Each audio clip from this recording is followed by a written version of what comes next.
Hello, hello, hello. Let's get this started. Boop. All right. We got extra people tonight. I'm in two spots because that's fun. Anyway, this is Kyle. Kyle, do you have any names you want to go by while you're in here? Is Kyle H good? Or just Kyle? Kyle is fine. Yeah. Okay, cool. So with that, I'm going to move this monitor so I'm not constantly looking like to the left or like a weirdo. Also, Loch Ness, you don't got to worry about it. It's okay. We appreciate you regardless. Uh, Go ahead and tell us about yourself, who you are, why you're joining the campaign, all that fun stuff. And then, as usual, we'll Um, have extra after action reviews after we're done off camera. I'm a uh, I'm a dungeon master or a game master, I like to call myself. And I also travel the world a lot. I'm a user designer, so that's my primary occupation. And I am joining this game because Rook reached out to me and looking for players, and I know I'm typically in the game master but I decided to give being a player a try, see someone else's perspective, and see Hey, how they run the game, and maybe learn a little bit. hopefully we And all learn. That's the objective, right? Learn, have fun, yeah, don't cause too much trouble. yeah. But either way, have some fun. And so I'm just here to participate and help out Rook and give him some support Which I and do what I thoroughly, can. which I thoroughly appreciate, by the way. Just so we're clear, I appreciate it quite a lot. How am I gonna do this? Sorry, I'm trying to set up a silly camera so it's not in the way, but is still able to see me while I'm doing stuff because I'm trying to get some recordings for something that we're working on. Does the background you have, is that through Discord, or are you using a Yes. third party program? Nope. This is one of the fun Discord ones. There's Wampus in the background, and then How do you get that? How do you do that on Discord? so on Discord, we'll walk you through it really quick. If you wiggle your mouse, you'll see a little camera button, a share your screen button, mute, all that fun stuff. Mm. If you go to the little triangle in the turn camera off area, instead of clicking the camera off, you just hit the triangle, and then at the very bottom, there's a change video background option. Okay. And Um, then it should give you a list of a couple things you can watch/see while you're doing stuff. If I just I shove may it. need to be on the computer in order to do it. Are you on your phone? I'm on iPad. Yeah, I don't know if Discord does that for the iPad. I know it does do it. I just don't know if it's for the, if it works for the iPad. Right, shove that in the corner there for now. See if that lasts more than 10 seconds. Grab the handy dandy map that we're most likely going to be using for most of the night. Oh, hey. Oh, hello. Hello! Thanks for the follow. Appreciate you. We're still setting up and waiting for some more people, so feel free to talk and chat and all that fun stuff. Hi, I see a message in the chat. Well, not much at the moment. We're setting things up. We started a little early. We're waiting on some Yahoos. Kyle was just introducing himself because he is our new player. We'll see if he sticks around or if we scare him off like the last few. Wahaha. Not that we scared the last few off. Unfortunately, they had work issues come up that changed their schedule, and they couldn't make the Monday nights anymore, which seems to be our luck lately. It's been real rough, but that's okay. It allows us to play with more people, and that's always fun. That's not true. You totally scared him off. You know what? There was only some threats and bodily harm, but it was mostly joking. Almost got the map. For those of you watching, I say we, it's really just me. Like, oh, hey, there goes my camera.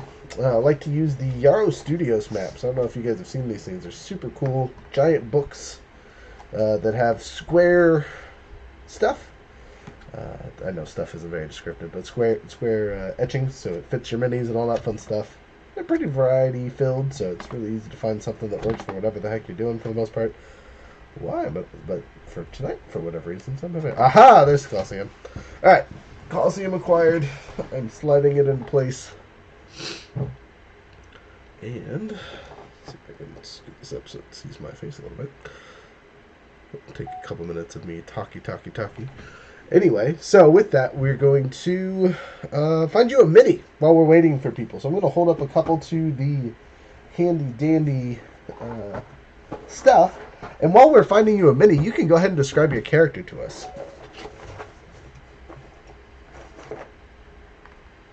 Kyle. Kyle!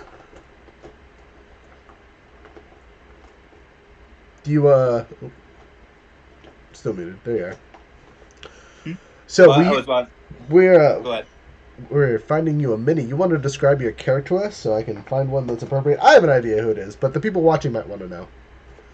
Also, Locke, thank you for the compliment. So my character is a snake folk, is what I like to call him, because I don't know if I can pronounce their actual name. Their species name is Yanti, pureblood.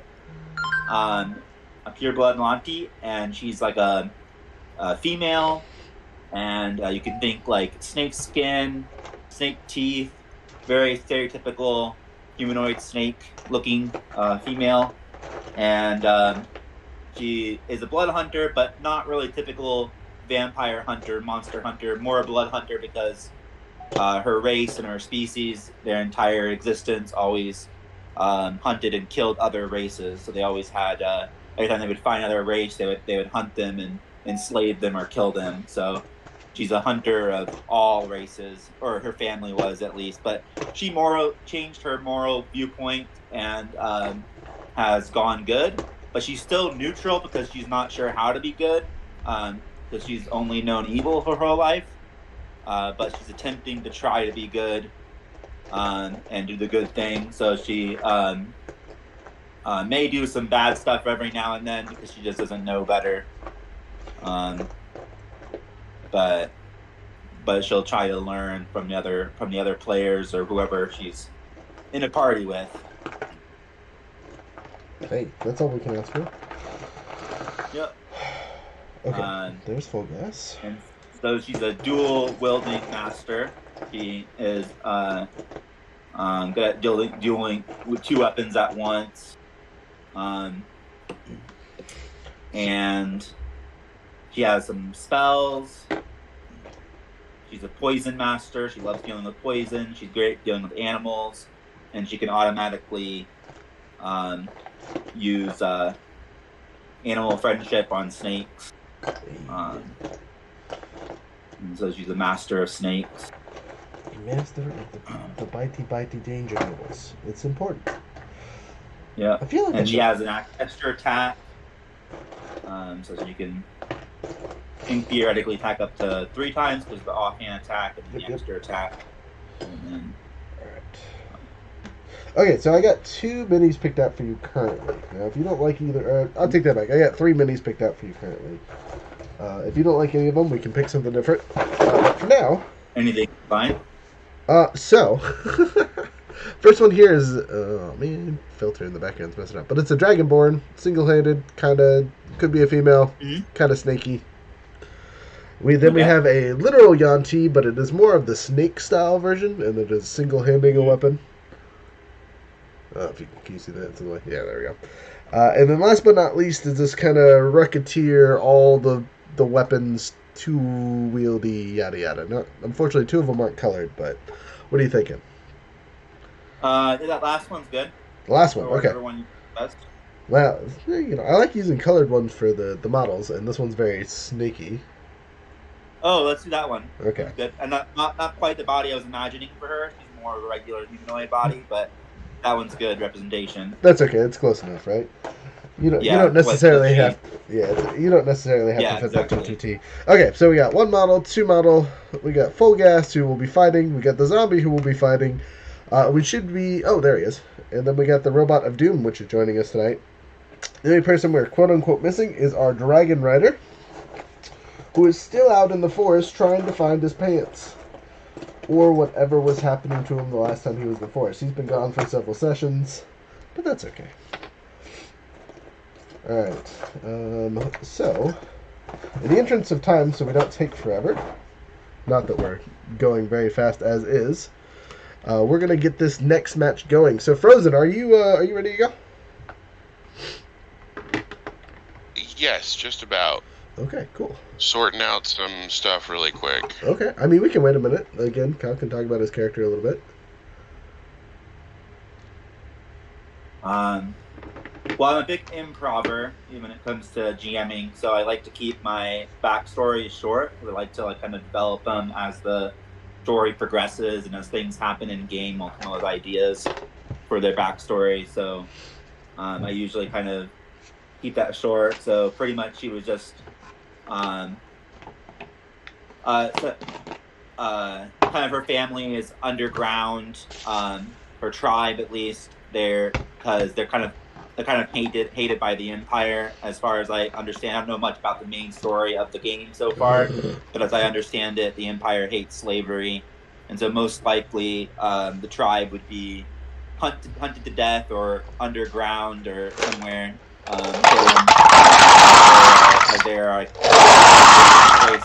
That's not pure blood as a slave. So she grew up in that environment, and then one day, was just kind of like her whole life kind of felt wrong. Like she kind of felt that thing in the pit of her stomach, which was very unusual for her family and her species. And one day she decided not to kill a creature that she was ordered to kill, or capture them, and she let them go. And ever since then, she had left her tribe, as they have disowned her, and she's been on her own ever since then, kind of wandering the country or the world, the universe, from place to place, trying to survive and trying to learn how to make a new life for themselves. An important quest. Yep. To be honest. She overpronounces S's and everything she says. Perfect. That'll be good. She speaks Abyssal, Draconic, Dwarvish, Elvish, Human, and Primordial, because as I understand it, Human is its own language. It is. Yes, in this world of Jake, Human is its own special language. She's a plus 12 on animal handling, plus 9 in acrobatics. She kind of has knowledge of history and religion, especially evil locations. Any evil location gets an advantage on rolling for history or to find out information on the investigation or whatever, to find out information on what happened there. Where'd you get that from? Is that background feat? Or not background feat, but yeah, background ability. When she gets a critical hit with a damage that does piercing damage, she can re-roll one of the additional die. She can roll one additional die, so she gets extra damage when doing piercing damage. Good. Gonna need it. Yeah, and when it's not a critical hit, she can just re-roll one of the damage die. Nice. What else? Set up on my end. So we're probably going to have to yell at technical difficulties a whole bunch because he is on push to talk tonight, and I'm sure he's going to talk a whole bunch without forgetting to push the button. So I absolutely will. Oh, one thing I may bother you on, Rook. Yes, is whenever an enemy creature goes down and it drops to 0 HP, I can use a reaction to bring that creature to life and have it attack another target. What's that from? One last time. Is that again? I said, what's that from? Also, #sponsor, #WeFuka. Blood Curse. That's from my Blood Hunter. Sweet. Blood Curse of the Fallen Puppet. Okay, so try to keep on me on that one because I will forget, unfortunately. Yeah, for sure. So, since you haven't went through all the shows yet, you'll see me throw this hat on every once in a while. This silly little wizardy looking thing. This is me speaking as a DM, whereas if I take it off, I might be speaking in character. So, just as a visual cue for you in the future, if I'm wearing this and I'm just blah, blah, blah, blah, I'm DMing. Or if I'm giving you, I'm saying something, this is a narrator talking versus this might be Profi. But I try to tell you ahead of time. Profi said this. Let's see. Other than that, I think we're good to go. Again, thank you for the people who are watching. I appreciate both of you at the moment. Hopefully we'll get a couple others. Last thing before we get started, again, trying to give Younger a little bit extra time. Kyle, since you were first one here, you get to pick an argument die. There's 6 colors. We got red, green, Yeah. blue, orange, black, and yellow. Okay. Which one do you want? What are they? Is the color significant? Did we do? I think we did color significances last time. Yes or no? You guys remember? I was not here. Frozen. Do you remember? Well, No, I think we used them. We used them to do some tournament stuff, and so there were color significances. Okay. But as far as the normal argument die, there's no significance to the color. Okay, I could have sworn I okay, did something. That might I'll have been choose, different. red. Red. Okay, I'll noted. choose red since I'm a blood hunter. Okay. Next in was Frozen. What color do you want? I'm gonna go with my lucky color, black. Black. All right. All right. All right. And then technical difficulties. I'm gonna go with Picture's blue orange. on Discord. Ooh. And I have a black background. Okay. And a blue background. I'm gonna take the green one, and we'll leave the other 2 for the other yahoos. So just so you know what that is, if you have a narrative disagreement with me as a DM that's like that doesn't make sense for my character, or that shouldn't have happened, or something like that, we let you roll an argument die. Also, if I say something, you're like, you said 10 minutes ago it was this way, now you're changing your mind.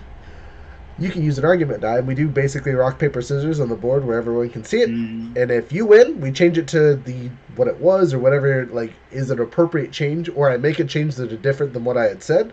If I win, or if we tie, whatever I say goes. There's no penalty for that using sounds it. cool. You get to use it once per session. You can use it for other characters or for yourself. But you guys only get as many as there is to argue with. Mm-hmm.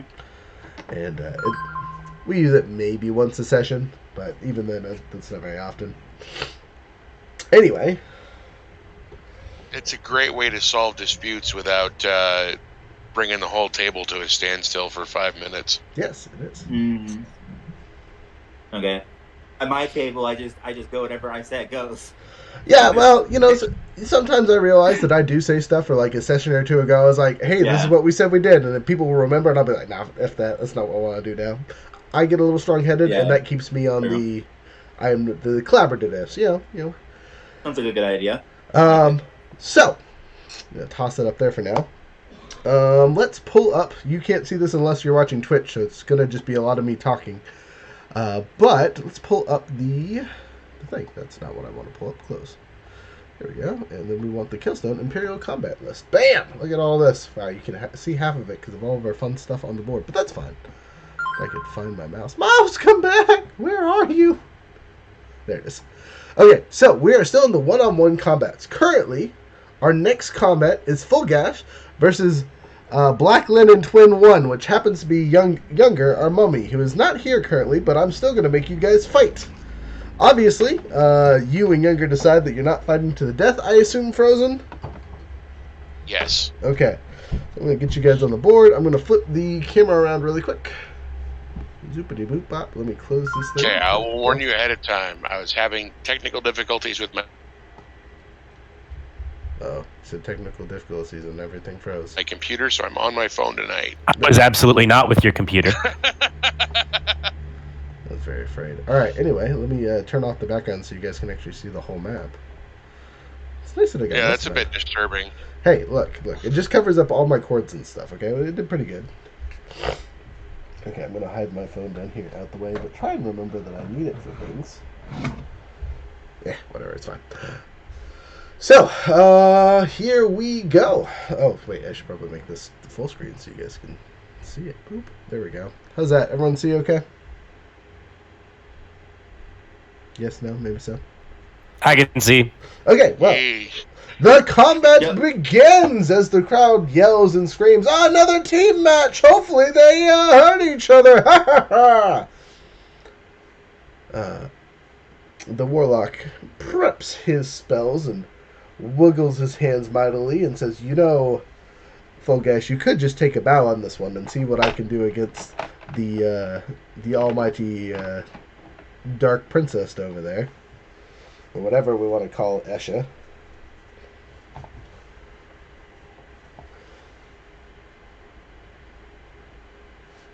Sorry, my kid was talking to me. What? Oh, no! Children interrupting. How rude. Anyway. The mummy is trying to politely persuade you into not fighting him and just giving up instantaneously, so he will have a chance to fight Yesha.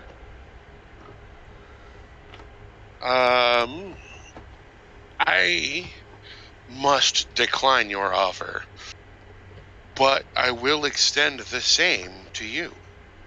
So as you extend the offer of friendship to your friend, will he friend? Let's see. That's the wrong dice, but that was a terrible roll. Let's see. Try again. No. He says, all right, we fighting then. And so the combat begins.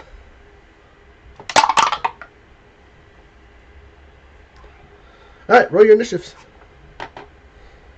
He got a whopping 13. And I got a 19. Okay, you go first. All right. I'm gonna take that 5-foot step forward and see if I can't wail on him a little bit. You can. Luckily, you have reach.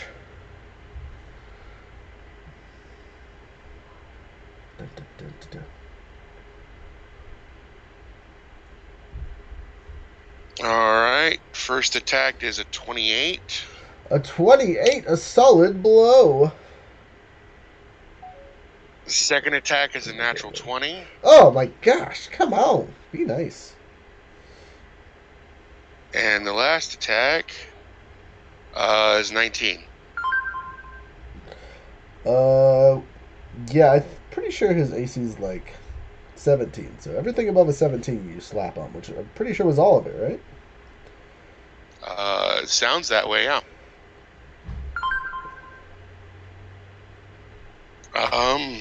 I'm really, really sorry, Younger. Yeah, just remember, make sure that last shot is non-lethal. Yes.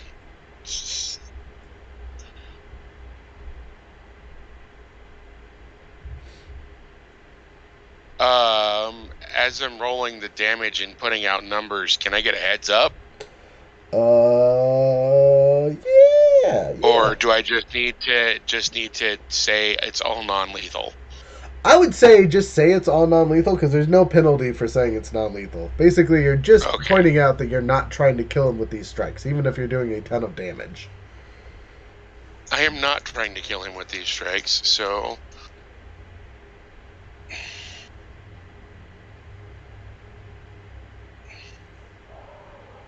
First attack is 13 damage.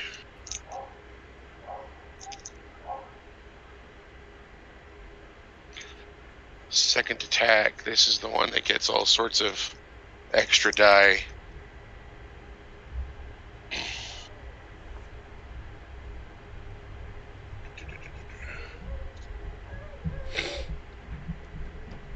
Yeah, this one's all sorts of fuckered.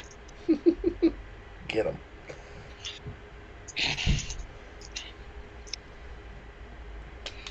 Alright. So we have 10, 18... I forget the people on Twitch can see 22 damage. 22 damage. Whew. And the last attack is 10 damage. 2 damage isn't too bad. Okay, so total amount for those 3 strikes was 45 points of damage. Right? Yes, that math's right. Okay, so you do 45 points of damage at reach distance and just clobber him 3 times. A big slash across the chest, a slash down the legs, and then you boop him in the head with your with the pommel of your weapon on probably the second swing. He looks a little disconcerted, a little discombobulated. He might be rethinking this fight because that hurt way more than he thought it would.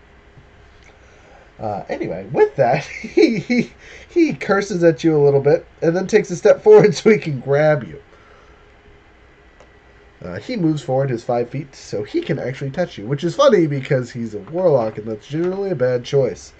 But for him, he says, "Zoopity zap, get shot." And that does not trigger. No, because he was already in your stuff. Okay. Yep. He's moving through, not into. Yep. Got it. Anyway, he tries to grab you. What's your AC? 16. 16. All right, so he has a plus. Come on, stats. Where are you? Plus 8. It looks like. Proficiency plus 4. Yeah. Plus 8. Wow. Hiya! 25 versus your AC. I think he grabs me. He grabbed you and says, "That hurt! Let me repay the favor," as he releases a 5th level cure wounds. Sorry, inflict wounds. Ooh. He says, "If you go Is in there down." a save against that? No, it's just an armor class check. Oh, this is gonna suck. Yep. So it's a 1st level spell, and then for every spell slot higher, it's an extra die. So that's 4 extra die. So we're rolling 7 so far. So we get the first 5 done. So Holy shit! that's 8 points of damage. I rolled a couple ones, so that's another 9. So that's 17. Where's my other one over here? That's a 5. So that's 20. 22. All right, and then 2 more. This is why he only gets 2 spell slots, though. He just wasted a lot of it to do 32 points of damage. So he didn't quite do as much as you, but you feel yourself blister and bruise all over your body. He is magically keeping the blood inside you, unlike he usually does to enemies, which may explain why it didn't hurt as bad as it should have. But you feel bruised and sore literally everywhere, as your muscles scream out like you've been working out for the last 3 hours. And also like someone just beat you up. Son of a bitch! It is now your turn, and he is right next to you. He is technically grabbing you, but it's not grappled or anything. He's just touching you right now. Alright. Wizard boy. Mummy man. Just wait till he pulls out the familiars to eat you. 25 for the first hit. Hit solidly. 25 for the second hit. Hit solidly. And an 18 for the third hit. All 3 of those hit, barely. And he does not have shield. Which, to be fair, for the Warlock shield's kind of a waste, but... Anyway. He's also at an extreme disadvantage because he is in the arena that doesn't have any darkness. So, you know. Your turn. Or do your math. Where you at? Yep. I'm mathing right now. I'm mathing the math. 15, 13...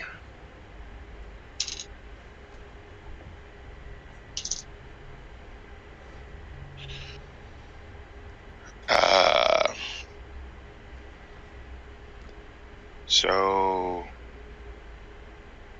28, 32, 36, 42 points of damage. You do, I assume, non-lethal? Yes, of course. How much was that last one, just out of curiosity? The last one was 8 plus 6. Okay, so I'm gonna tell you. I'm gonna tell you this now. It didn't take to the 3rd hit, so I'm gonna say you didn't swing a 3rd time. Oh. You did over because it was 15 and 13, right? So that's 28. Oh no, it did take the 3rd hit. I take that back. Sorry. Because 28 plus the 45 that you did last time is not quite enough to finish him off, right?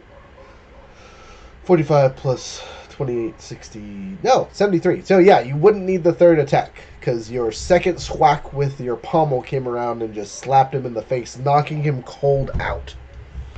The crowd screams and roars in excitement, thinking you probably murdered your friend. But you know you held off enough. He should be fine. several of your Cardi friends. I certainly hope so, but I will take a moment to play to the crowd. You do so! I assume you show off your fancy dwarven armor? Oh, of course. You do so. Alright, let's open up the thing and do some stuff. So we're going to go to the Ed button. Where's it at? And we're going to take this here, and we're going to copy. If I can find the thing.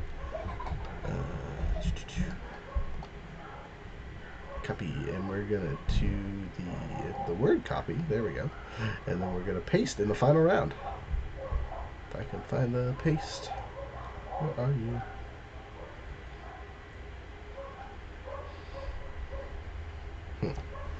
I know there's a way to do this, and I have forgotten completely. Alright, someone help me out here. What's the command for pasting stuff? It's Control what? Someone in the chat? Control V. Is it Control V. It's Control V, thank you. Sorry, I was saying it and not pressing the button. I told you what happened. Alright, why is it not letting me add stuff? Okay, whatever. I'll just do an add text and write your name. Aha! That's what I needed to do. I swear I'm not dumb. Okay. There's Fulgash. We're going to go back to editing really quick. And BLT1 was not... What did I... Let's go. Oh, man. Done goofed it all up. Black Linen Twins. I love it. Okay, I think I put it in the right spot. Anyway. So, Black Linen Twin number 1 here. Is changing colors to yellow because he lived, but was knocked out of the tournament. That's way better than most people. Most people are just getting marked. Because you killed Mercedes, right?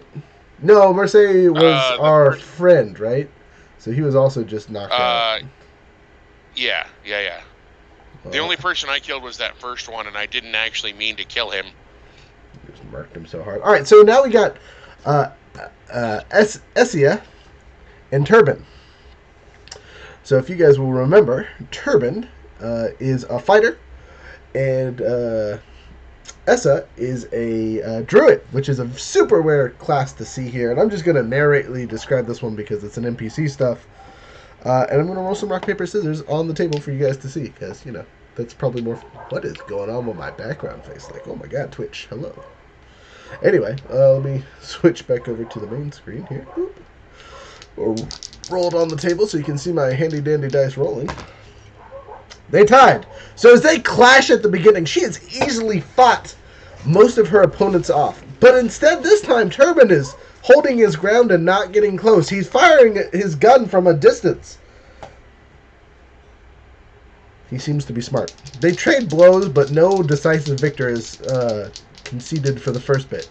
For the second bit, again, oh man, they're equally each other. She is looking pressed. As you guys are standing there, the mysterious figure appears out of the shadows again, not too far from Younger's character, and says, "Ah, I might not even need your guys' help for this one.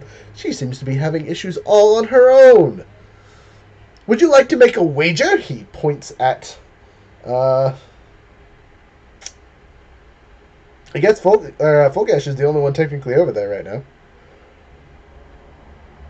Yeah. Okay. You know, I'll put 5 gold on the druid. Ooh, 5 gold! He smiles, and his teeth seem to be a little bit longer than they should be. Or not his teeth, but his smile. He says, 5 gold, interesting. Well, I'll raise your 5 gold, and I will trade you for this. He pulls something out of his pocket. This child, and he holds out a rock. Doesn't seem to be very important, but do you agree of 5 gold for the rock? Yes, I agree. He smiles and says, "Wonderful. Let's see. Or is she going? He should clarify.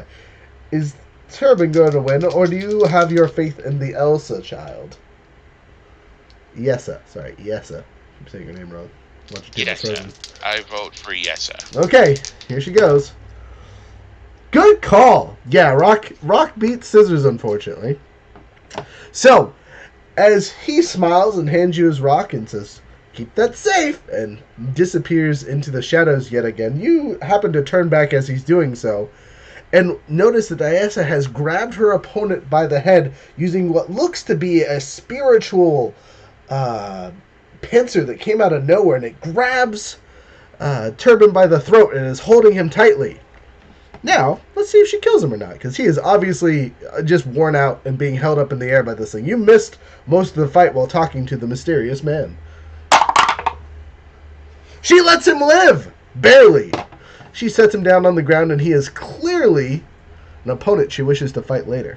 So, that being said, you gained a small pet. You don't know what it is, but you can just name that in your character sheet later as small pet. Go back to our instructions here. Turban gets the whole sleepity sleep. You are yellow, but you're alive. You might come back later. Pet rock. Small pet rock. Alright, and then we're going to do that text. Put it here. Go back to edit.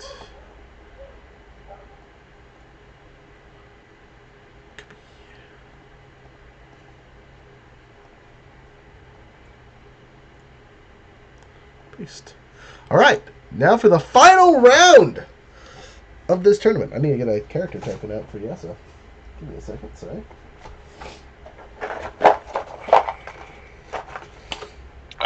And we were healed in between rounds, right? I'm going to say for this one, yes, because remember. it is the final round. Go ahead and roll hit die, though. So not regular healing, but hit die healing. Just one? However many you want to spend.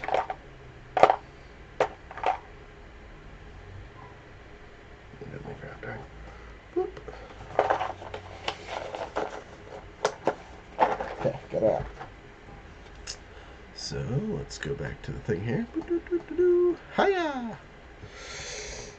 Where'd you go? Oh, there.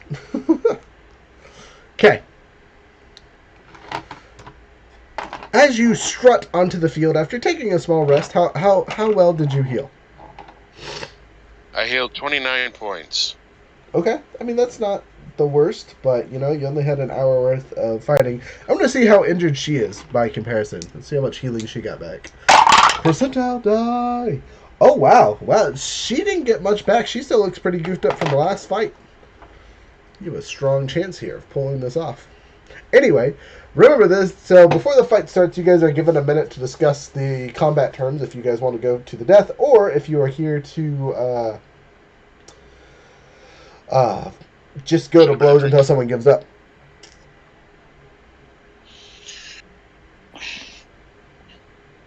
Well, first, I would like to give her the option to surrender.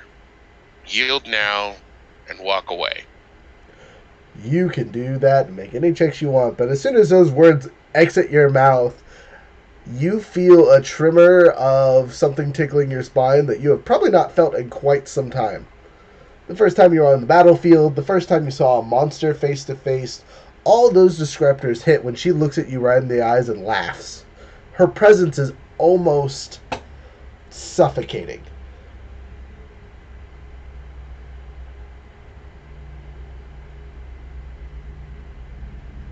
If that be the case, do I need to make a roll to not show my fear?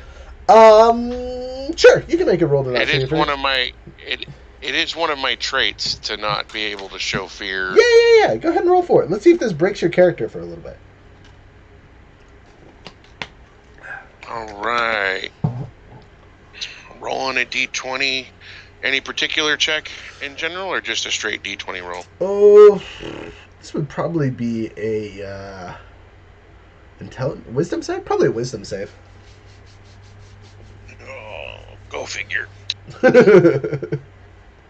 That's like a fear effect. So. How far does an 11 get me? You don't piss your pants. But yeah, you crack under the pressure. Not necessarily overtly, but like you take a step back and reconsider your options for a second. Maybe being gung-ho with this one isn't going to be the smartest choice. You will note that every other opponent she's fought so far has been ended in 2 hits, for the exception of Turban, which took about 5. And she was obviously holding back. May I ask that we spare each other's lives. Way to put it. You probably said it exactly like that, where you're like, will you spare my life? I mean, each other's. Let's see how she feels about that. Okay, she kind of gives you like this, like I would waste my time killing someone who didn't want to die. So, you assume that means she's not going to kill you. Alright, well, I'm in it. You're in it. Roll initiative. I'll roll for her. You ready? Well, she rolled. No. What'd you roll? Because she rolled an 8 total with pluses. 6. Oh! Okay, well, you know, this whole you're terrified of her is sticking real strong. She kind of like waits for you to go and like flinches for a second, and you take a step back, allowing her to make her first attempt. So she takes 2 steps back, and it looks like she's not holding back. This is the championship thing. Everyone's excited. The crowd's going wild, and her spear elongates to about 30 feet, and you get slapped, or maybe you don't. Let's see if it hits. No! 30 feet? It misses terribly. So, your thing comes out and it entangles in your weapon. What do you do? My weapon is entangled? Her weapon is entangled. You have control currently. You have 2 choices. You can pull her towards you.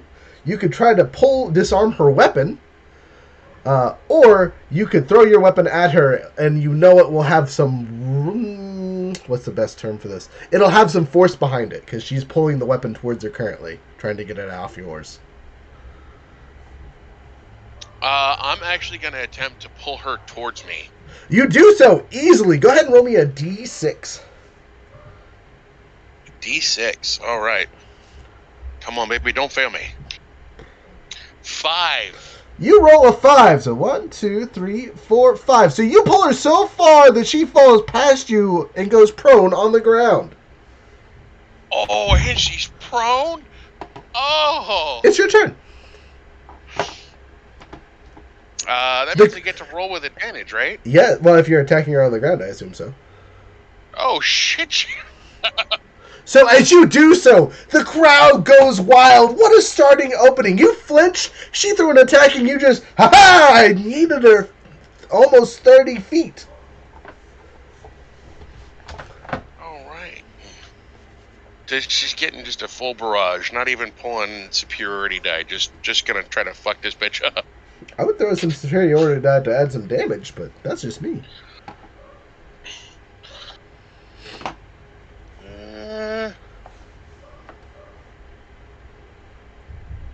You know, that's not a half bad idea. Your DM tries to help you as much as possible, I swear. She's already prone, so I'm actually going to try... I'm going to do a superiority maneuver, or a disarm maneuver. Okay, interesting. Go ahead. Does a 17 hit? Sorry, let me just go through the attacks here. So there's 17. Okay. Excuse me. There's 17. Okay. And 24. Okay, 24 hits. The 2 17s bounce off her armor. And also her skin as if it is rock hard. And as she's touching the ground, it almost seems like the ground is forming around her, protecting her. Oh.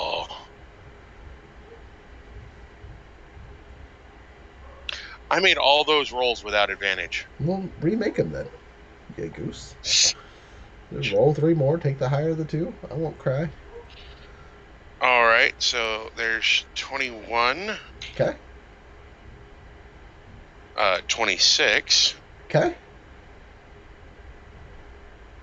And a 22. Okay. 21, 26, 22. Those are considerably better, and all of those will hit. Even with the ground giving her a little bit of a buffety buff, she is fine. Or she takes all those, I should say. All right.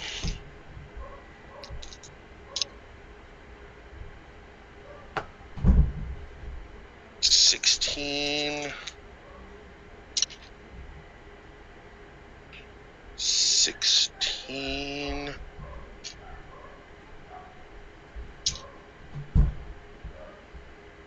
and 11. 43 damage. You do 43 points of damage. A solid strike after strike after strike. It looks like it hurts. Hurts a good bit. She's probably not bloody, but that got her attention. It's now her turn. So she uses half of her movement to stand up, and she looks angry. You know what I mean? Before she looked cocky, now she looks mad. Turpin, was giving her a hard time, and she was just looked like she was kind of having fun until she got serious. She is now serious. Off the bat, off the cusp, here comes a reckless attack. Oh, shit. She's a barbarian druid. Oh, she's much more than that. I'm not going to give anything away, but the shenanigans don't stop here. Promise. Is that another? Right. Is that another? Oh, okay, I thought it was another one. I was like, "There's no way." It was not. It was a 14 total. 14 total? Yeah. Oh, that's another swing and a miss. She takes a swing with her weapon and it misses. She takes another swing. It also misses. It's the same roll. Okay. I feel like I missed Fulgash is just dancing around her, making her look a straight fool right now. Straight Pissed fool. at me. Yeah, that's 100% correct. Oh. Does that mean it's my turn again? It is your turn yet again. I'm missing dice, y'all. Totally forgot to add my superiority die. You did. Alright. Do it this time.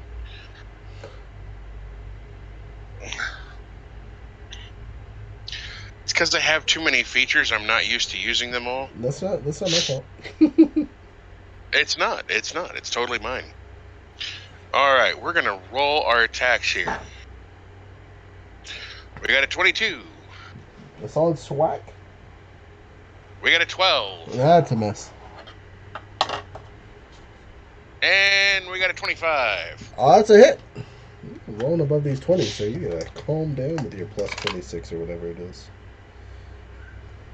It's just a plus 10.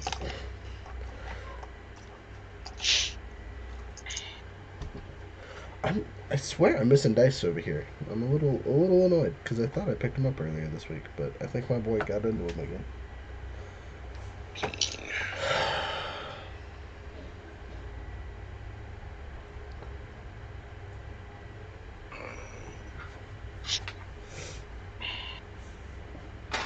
Alright.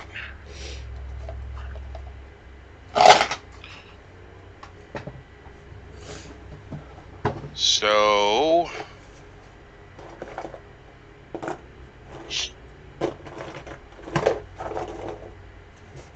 with the superiority die...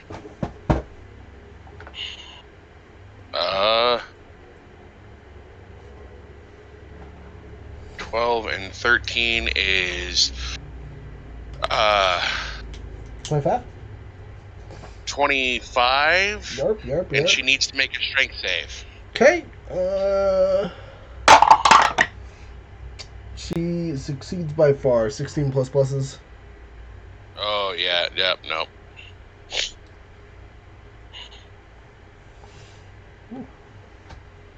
Sorry, looking for these silly dice wherever they disappeared to. Hopefully they're not in someone's tummy, otherwise I'm going to be very annoyed.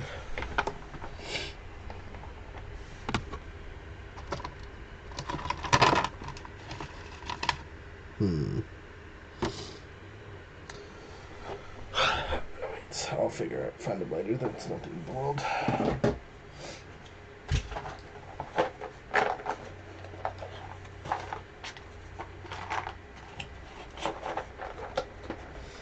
Anyway, her turn? Yep. Okay. 10 more seconds of looking for these dice, and then I'll jump on it.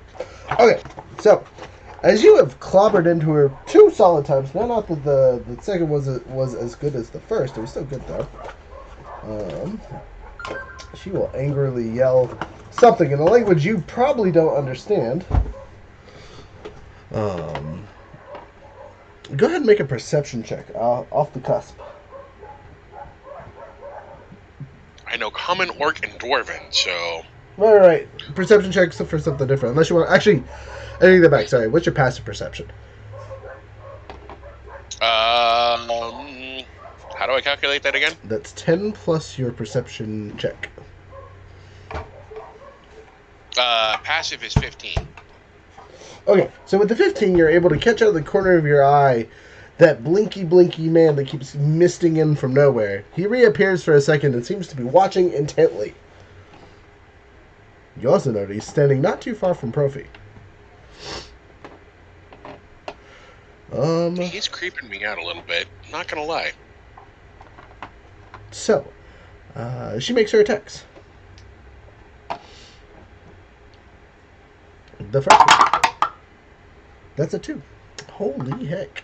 You are just dodgy McGee, apparently. That's a critical fail. Okay, alright, where are my other D20s? Where are they? Holy crap! Alright, so as she makes another swing at you, you get a free disarm. Just straight up, you take your hand and just slap her weapon out of it. And she is looking tired. It's your turn. She has no weapon. Oh, allegedly. damn. Alright. Remember, you did promise not to kill her.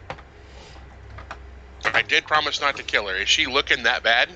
No. You don't even think she'd bloody Okay. at this point. You promised her, but you don't ask. Well, honestly, Fulgash's stated point of view on this is a very skilled warrior. Despite my ability to dodge her attacks, this is a very skilled warrior, and it would be a shame to take her out of this world.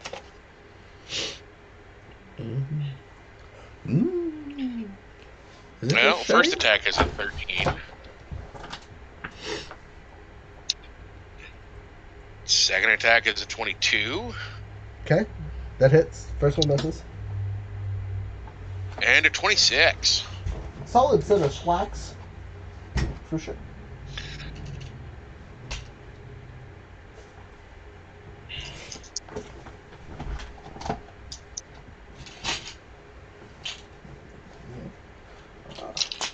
And here's a set of dice, but not the right kind.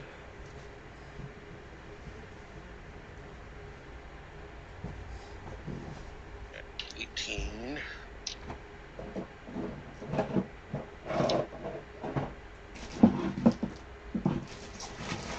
And 12 is 30 even. 30 even, holy cow. Another just solid set of hua-cha. This character is now what you would call bloodied. Not that that has any effect on anything but narrative, but she is definitely bleeding out of her would-be skin.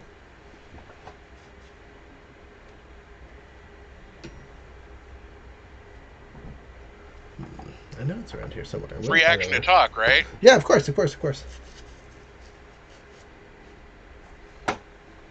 Do you yield? That seems to sharpen her focus. As soon as you say those words, she looks up and says, "Not yet." And it is now her turn. As she does so, she fades into the ground, and what replaces her, what looks to be a metallic, starlit scorpion.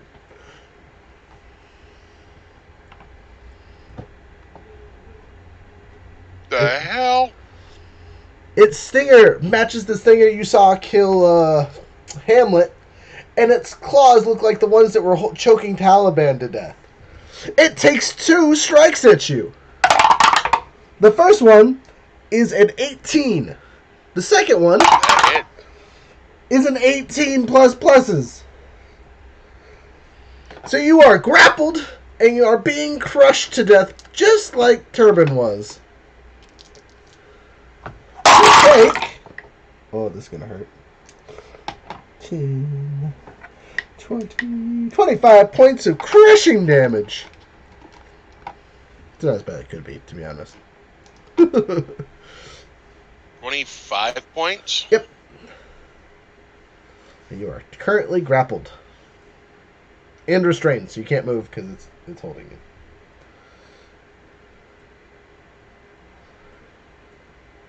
So more aptly description, it holds you in one claw and is holding you still while the other one is coming in and pinching at you for damage. The speed at which is almost blinding.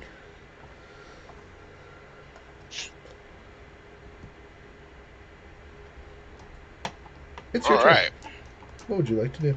And I have to use an action to become ungrappled, right? Correct. Or you can make attacks at disadvantage. Or make attacks at disadvantage. Yep. Let's see. Lose an attack.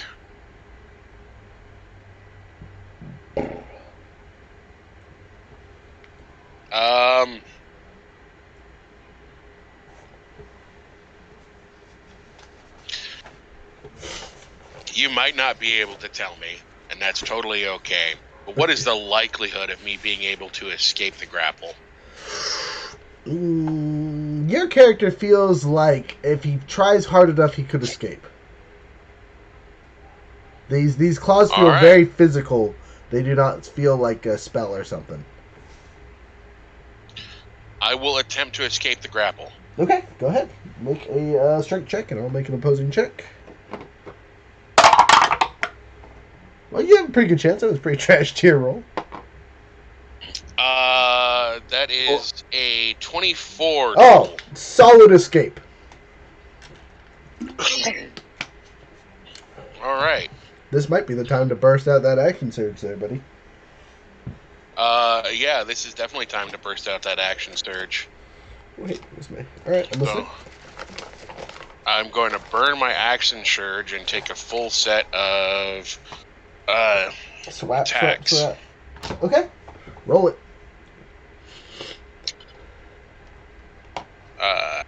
18.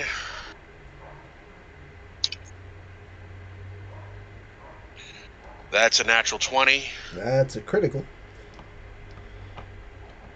And a 19. Okay. The 19 and 18 both hit the spiritual entity. Not that you miss by any chance, because you're right there, but it just seems to deflect off its ultra hard armor.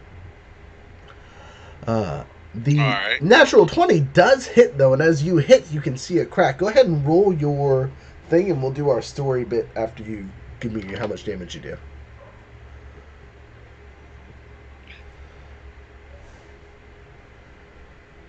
Excuse me.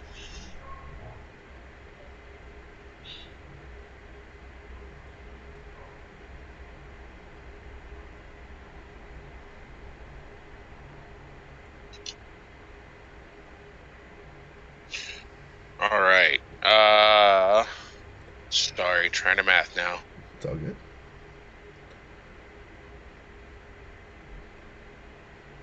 $29.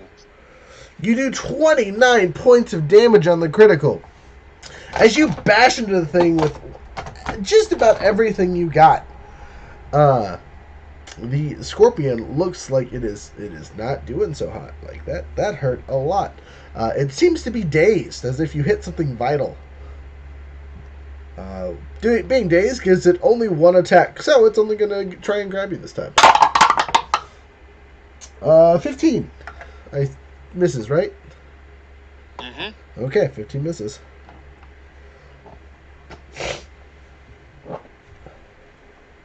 All right. That means it's my turn again. Yarp.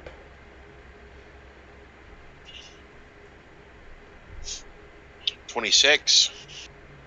Okay. 14. Okay. 28.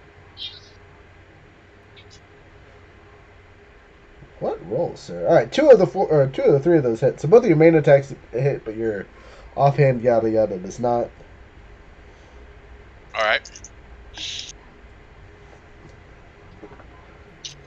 And like I said, this thing's too big where you can't miss. It just kind of gets deflected by a claw.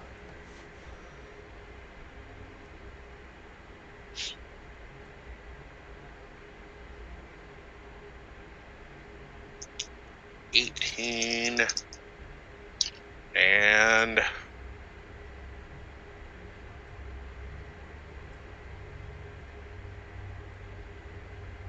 14 is 32. 32 points of damage.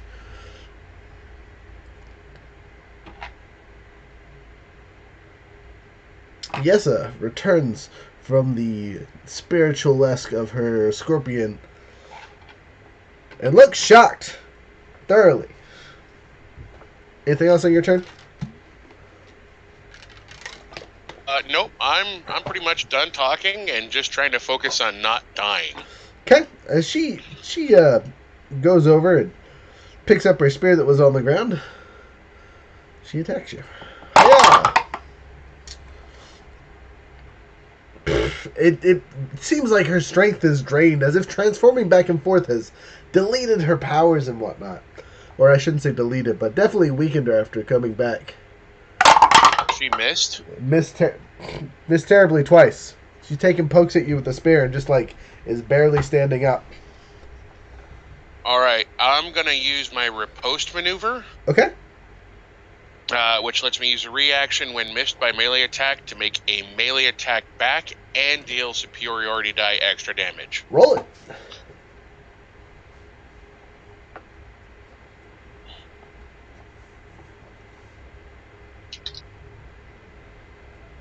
Oh, what a waste of a 20. Because can reactions be criticals? Yeah, of course. It's a regular attack. Oh, okay. Well, then that's another 20. Add your superiority die. Double it.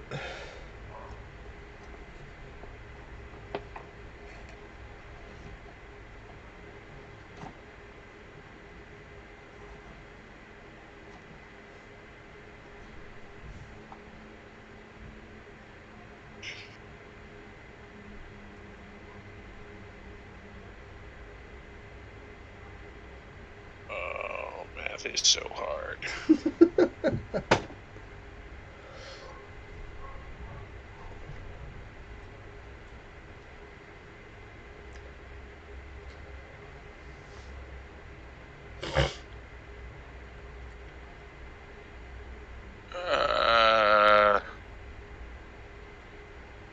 Six.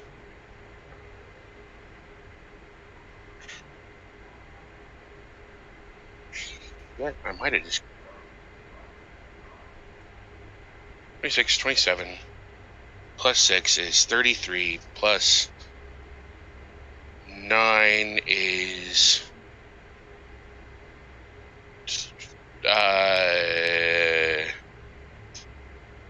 42. You do 42 points of FU damage. You want to make that non-lethal? Yes, of course. You do so! And as you are swinging with all your might, trying to stop her finally, because you said you're given no holds bar, the rock slips out of your pocket, turns into a cane on the ground, sitting next to her, and as soon as the cane pops onto the ground, Ayesha looks in horror, looking around for something. The cane then turns into a mimic and consumes her into nothingness as they both disappear in a weird mist. In the place of the mist, the top-hatted man smiles, waves his hand, and says, "I'll bring her back when I'm done with her," and disappears. The crowd is in shock, in awe.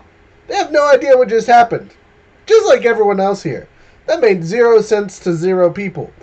So, with that... Fulgash definitely has like a deer in the headlights, like total, complete, utter surprise, jaw on the ground. What the hell just happened, look.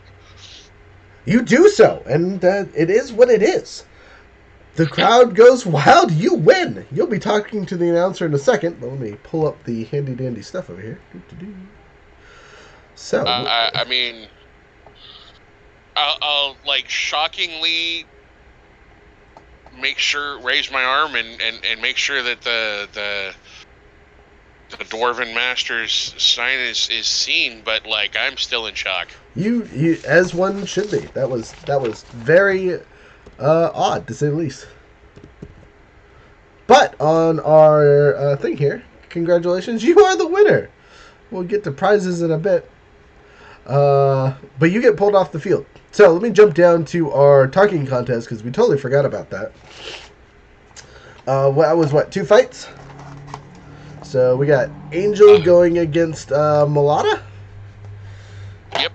Alright, so here's a first roll. Rock, paper, scissors make life easier. Not that you guys can see it because my stuff is covered. Actually, you guys can see it, right?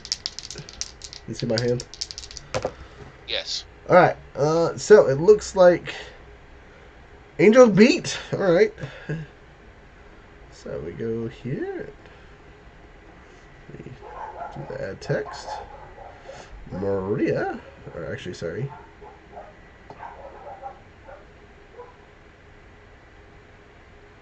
Oh, I guess that would have been Maruta versus Yora because we already got the thing here. Right? Yeah, because Angels is done. I'm so confused. I forgot how we ended this last. Okay, we're going to go with that was the first swing between Maruta and Yora, which means she would have only had 1. Because she had to beat Angel. Oh, I need to change that back to red. My bad. Boop. Okay, so Yora goes against the Ungrateful Brat. Yeah, Yora's going to be black. And she wins. So that's 2. That's an Ungrateful Brat. Gets a big old 0. She goes against Feta. She wins again. That's 3. She, I think she's in the lead at this point. Or at least tied for the lead. I think it's tied between her and the first guy.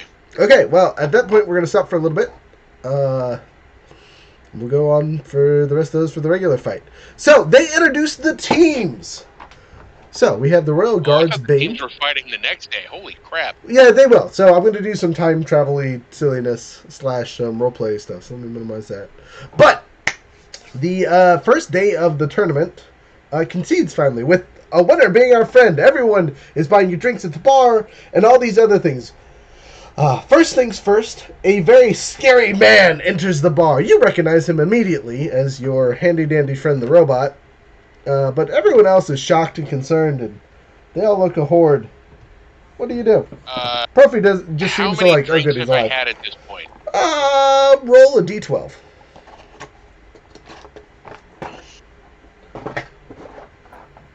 So 9. You're pretty sloshed then. You can make a Constitution save.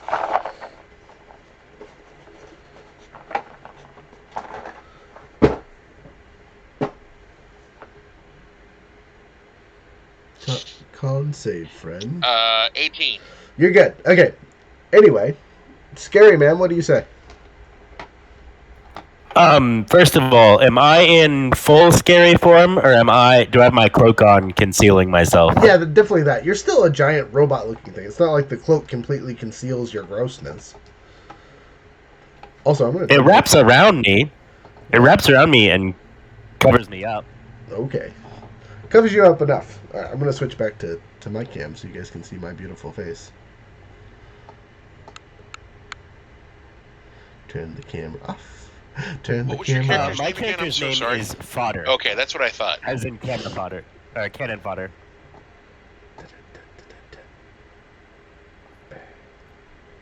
So, what exactly is the situation that I'm in right now, Roger? We're in the middle of a tournament. We've won the first round. We've signed up for a team battle, and you're gonna do it regardless of if you want to or not. Uh-oh, I just lost my Discord. No, Discord, not like this.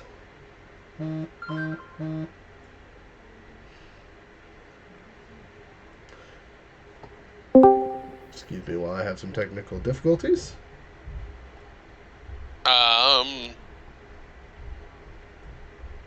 So yeah, you're basically arriving after the first day of tournament. Okay. And I have been doing what? You've been Attempting to move a ballista into the city like you wanted to. trebuchet ballista thing, yeah. Did I successfully move the ballista? Let me roll for that. I will give you a chance. Well, you got a 30% chance of success at this point. Okay. Just because I'm pretty actually sure that praying makes. for your success. That's a 72, friend. Guess where that puts you? Inside the 30%. Inside the 30%. goddamn 30%. Yeah. So you make it. It's there. Technically, I guess. Pulls up to the city gate with a damn trebuchet. So you will have the forethought, along with some guidance from the Dragonborn, who's still off doing stuff. He decided to go chase something and left you kind of for the last few miles on your own. But he suggested that you hide it, and you have successfully hidden it outside of the city as of now. Okay, wonderful. During your travels, you have had several fights with the beasties in the wilds. Basically, as you were trying to push this thing with the dragon or drake or whatever, and have had to fight your way through it, which have been grueling and it hasn't been great. So you're probably a little tired and would like to take a long rest in the near future. But you come into a bar where there's partying and celebration, and happen to see your friends, and that's where you are. Wonderful. Hello. Hopefully we haven't committed any war crimes lately, but it's great to see you guys. I won. I'm the champion. What did you win? One-on-one tournament, says Profi in the corner. Oh, so he beat you? That's unfortunate. That means I failed at my job. I didn't say he didn't beat you. I didn't fight. Oh, good. Yeah. Anyway. He did beat the mummy man, as I point to the body in the corner. He'll wake up eventually, I hope. We met... Dang it! We met my scary friend. I point to a person that we talked to and fought in the tournament who was you had met and sent to come help. But after the tournament, they were not feeling super great, and they have decided to decline our offer to be part of the group. Since their group of people are disbanding, because they were originally part of one of the Yahoo's groups that you guys killed off, they have decided to just dip off and take the money that they got and run, basically. But that's neither here nor there. As you are boasting and excited and superfluously drinking as much as you can, and people are rallying and all that fun stuff, you see in the corner a very, I don't know, large... What's your strength, by the way, Kyle? My strength is 10. Okay, so I take that back. An average-looking Yanti female. What's your charisma? 12. So, like, the 6 out of 10. Again, you're pretty average-looking across the board. Unassuming. Coming your way. Same charisma as me. I'm wearing, like, what looks to be draconic, like, cobalt skin, leather around me. And it's kind of like ragtag, so it's not cut very well. It's kind of just like over my, it's a full dress covering my top and bottom, all one piece. And I kind of walk out of the shadows. I'm like, hello, I say, as a long tongue kind of comes out of my mouth.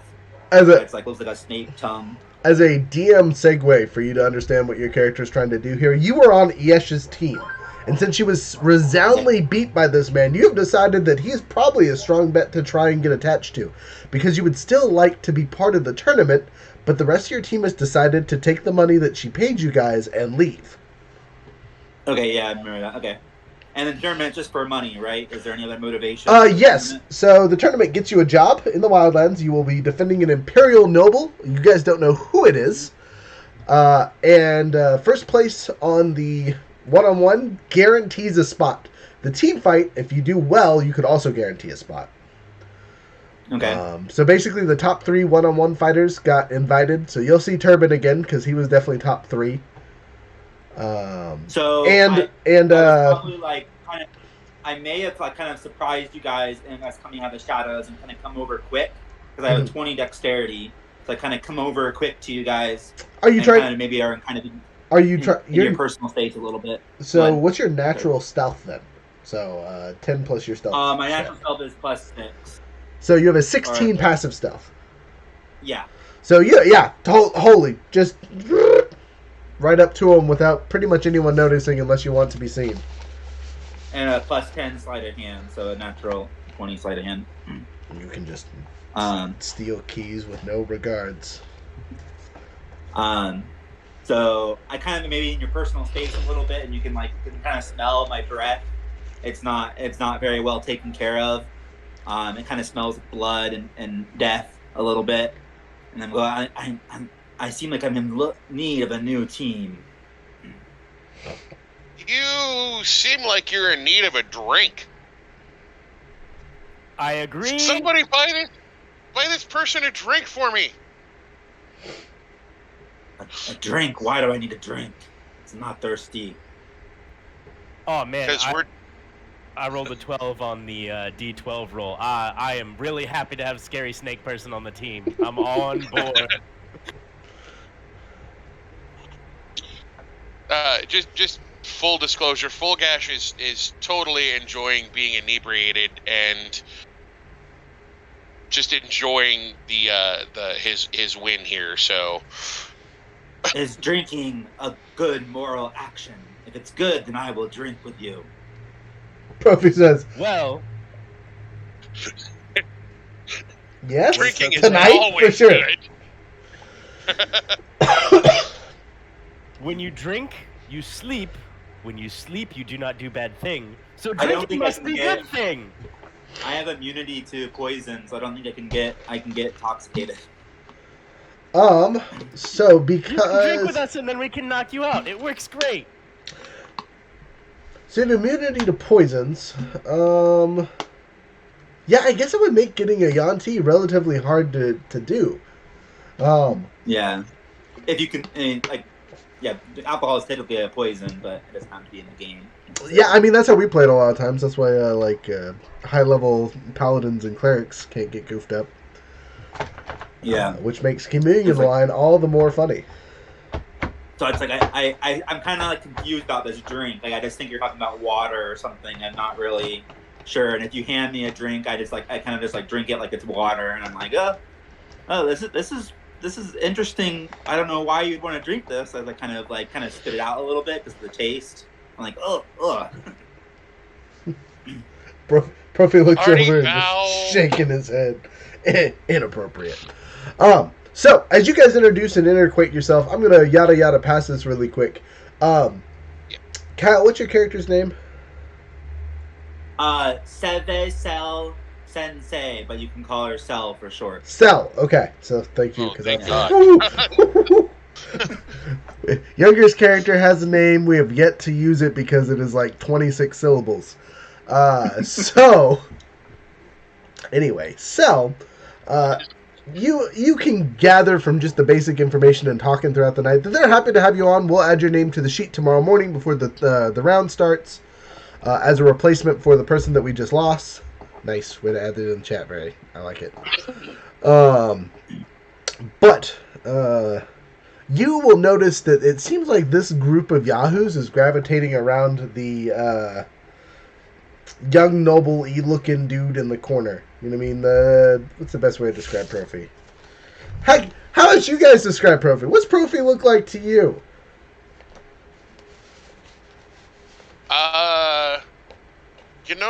I know you've described his height and weight at some point, but I've always kind of pictured him as a just slightly above average height, kind of lean, athletic build, younger guy. Not necessarily gangly or anything like that, but he trains a lot, you know? Like a runner almost. That's almost a perfect description. Or somebody who practices his rapier play regularly.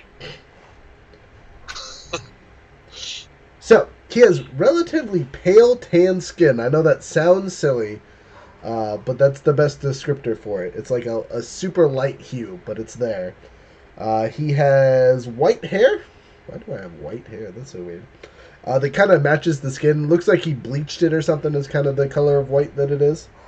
Hazel eyes. Again, you got his age pretty close. He's 27. He's 5'9", about 180 pounds. Again, very lean, light muscle built. You know what I mean? So he's not bulky whatsoever. So describing him as a trained runner is probably the appropriate description for him. Let's see here. Yeah. And what's happening with this person? They seem to be like around him. You know what I mean? So of I would your say we're Like the deferring to him. NPCs almost. or players as well? Players. Just the player characters. The other NPCs are kind of doing whatever, but the player characters are very much like there's a wall between you and this younger person. He's also human. Like they're interested in them, or they're defending. They are protecting him subconsciously. Definitely like a defensive perimeter that was not intended. Should I roll to see if I understand that? Sure, of course. Like catch on to that? Yeah, sure. My passive insight is 15.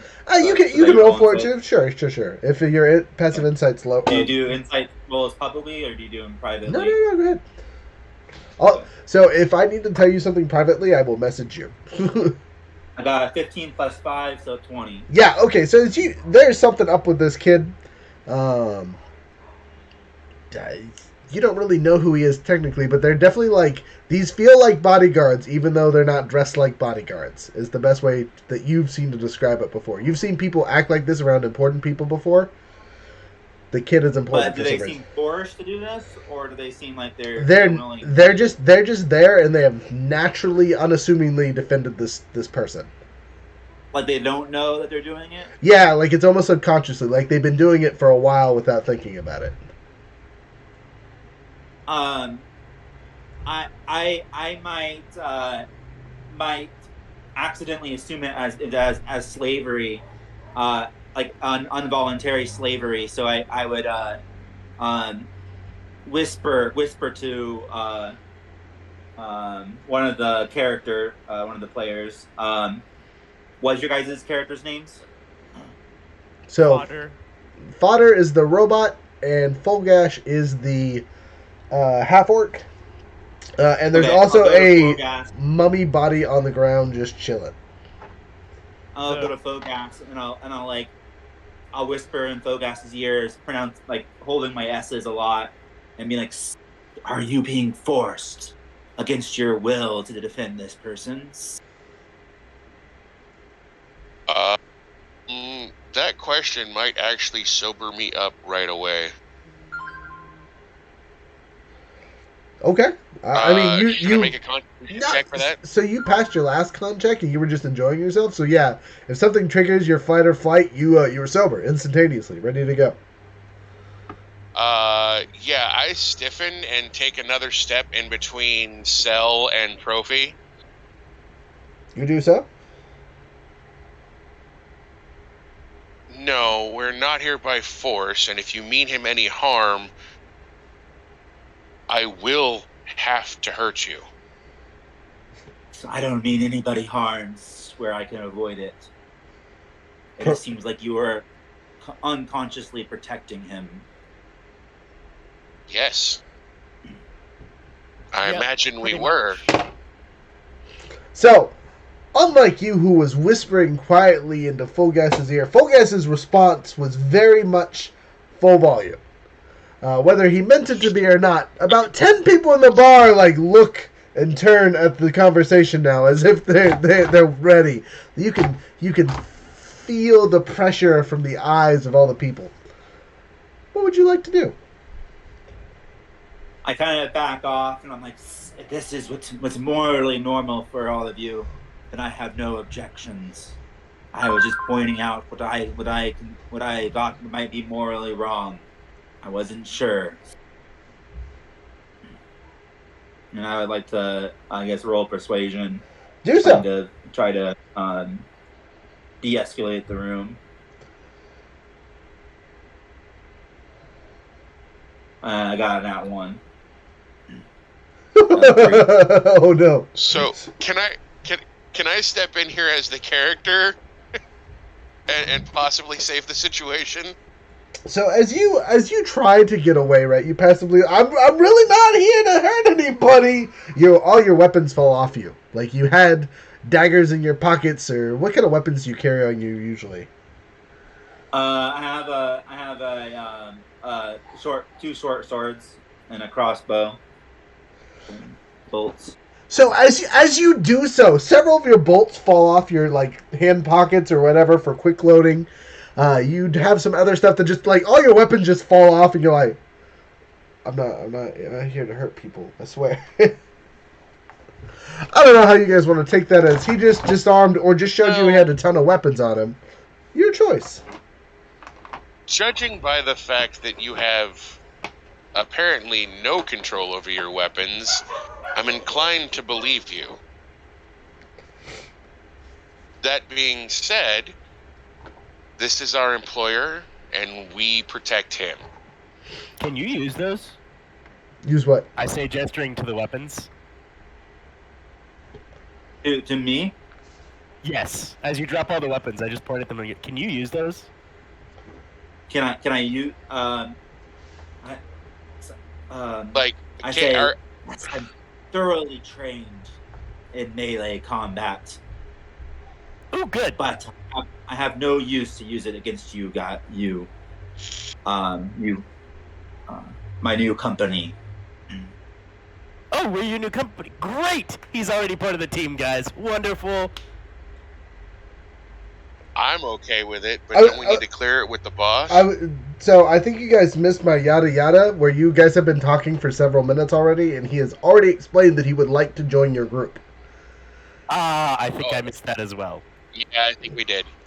So we were past that point, and he's replacing Mercy or Mercedes as your team member for tomorrow, because you are still missing your Dragon Rider, and so you need someone to fill in for them anyway. You're right. I remember now. I'm sorry. I got distracted.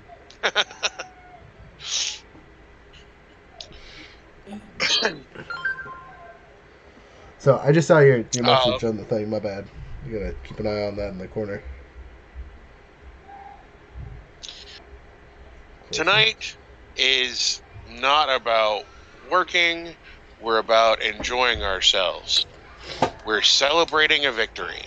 So, would you care to join us? And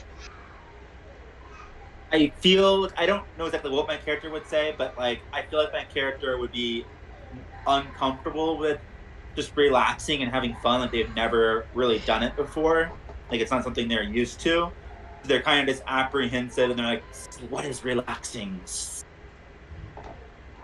I tell you what, stand in the corner next to the mummy guy and make sure nobody messes with him. Very well. Profi says to clarify that might not be fair. Oh, hey, give me a second. I'll be right back. Apparently, I am needed. Okay. Sorry, Twitch. I'll be back. I'm coming. I'll be like, I'll prove myself to my new company. I'll prove myself worthy and capable. Out of character, that may not have been the best wording. How so? It just leaves a lot of interpretation for the terms of messing with. So, not knowing how your character might react, but it's female, right? Yeah. She seems very literal. And so now, out of character, I'm thinking that, like, anybody coming near the mummy guy might be in danger. Yeah, that could be the case. By the way, for in-character knowledge, but out of character, I am completely concealing myself with my Cloak of Many Fashions. I'm not using it to do the magical blood cloak thing right now. It is just a black cloth that's covering my entire body and all of my gear. Okay. Quick character descriptions maybe while we're waiting on a DM. Okay. Do you want me to start, or? No, you described yours already, but we haven't described ours to you. Okay, go ahead. Okay. Do you want to go first, Frozen, or me? Go ahead. You were talking about your cloak, so. Okay, so I carry the Cloak of Many Fashions, so most of the time I'm using it to conceal myself because I have a passive intimidation of 20. I have the Menacing feat, which gives me double proficiency in intimidation. I have a charisma of 15. And I am basically a failed experiment. I'm a Warforged by race, but I'm a Warforged that was created out of the body of a dead Watchman. So I still have my memories of being a person. I am essentially an undead in that regard, but I am a bunch of clockwork machinery with flesh just kind of hanging off of it. And I carry a +1 great axe of fright. And basically my whole shtick is I scare people, and I pretend to be scary, or I pretend like I'm bad at being scary when I am walking around town and stuff, so people are less afraid of me. But yeah, I am a barbarian, or a wild magic barbarian at that. And so random things will happen when we are in combat with me that could range from giant tentacles bursting from the ground to a small fluffy kitten that explodes when it's near people. Nice. Yeah, so that is fodder. And he protects Profi because basically Profi's rescued him from being a slave to the City Watch somewhere near here. I don't have the town written down, but it was our starting town, or our second town.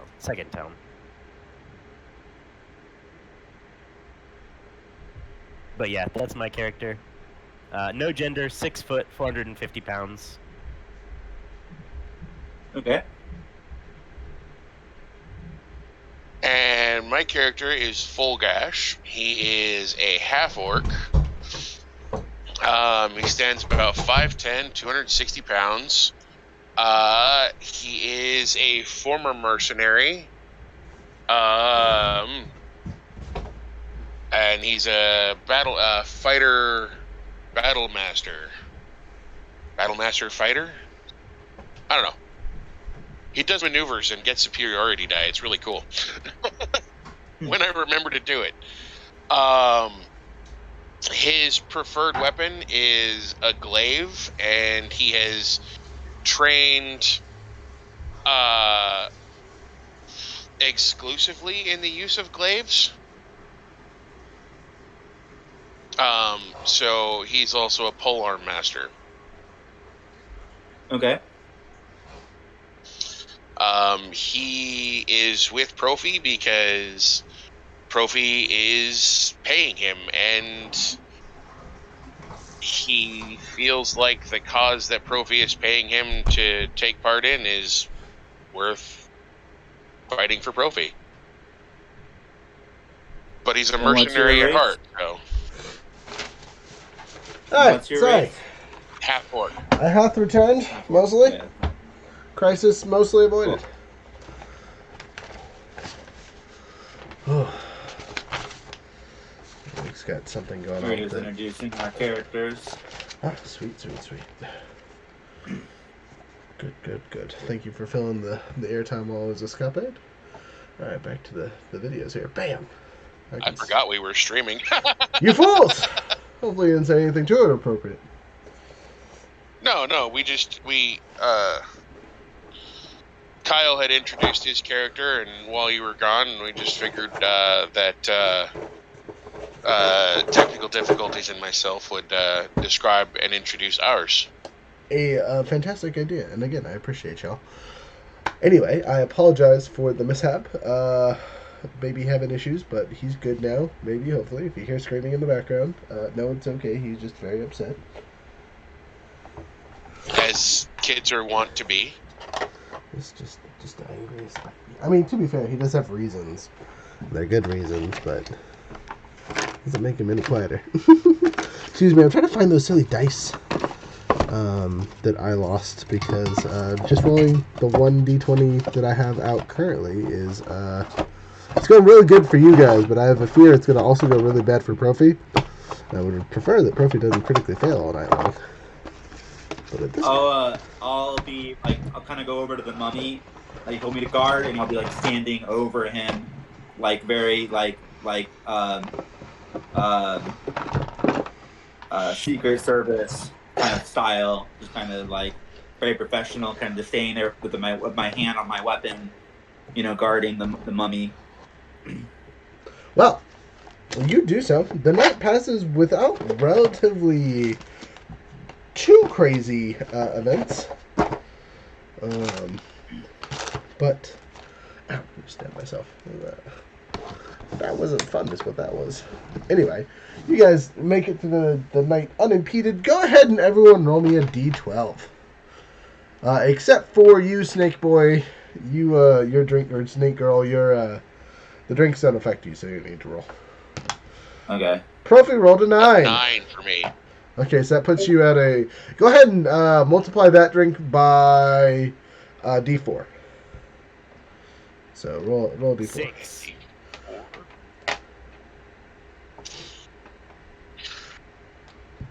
What's 9 times 4? 28 plus you're already, 12? Or was it... 9. So 9 plus 28? No, from originally before you made your roll the first time. Was 9. Oh, so another 9. So yeah, whew. Alright, so I'm going to need 4 constitution checks from you. Actually 3. Oh, we'll do 3. Profi passed his. With the 6 there, Monster Moo, you're fine. You don't need to make a constitution save.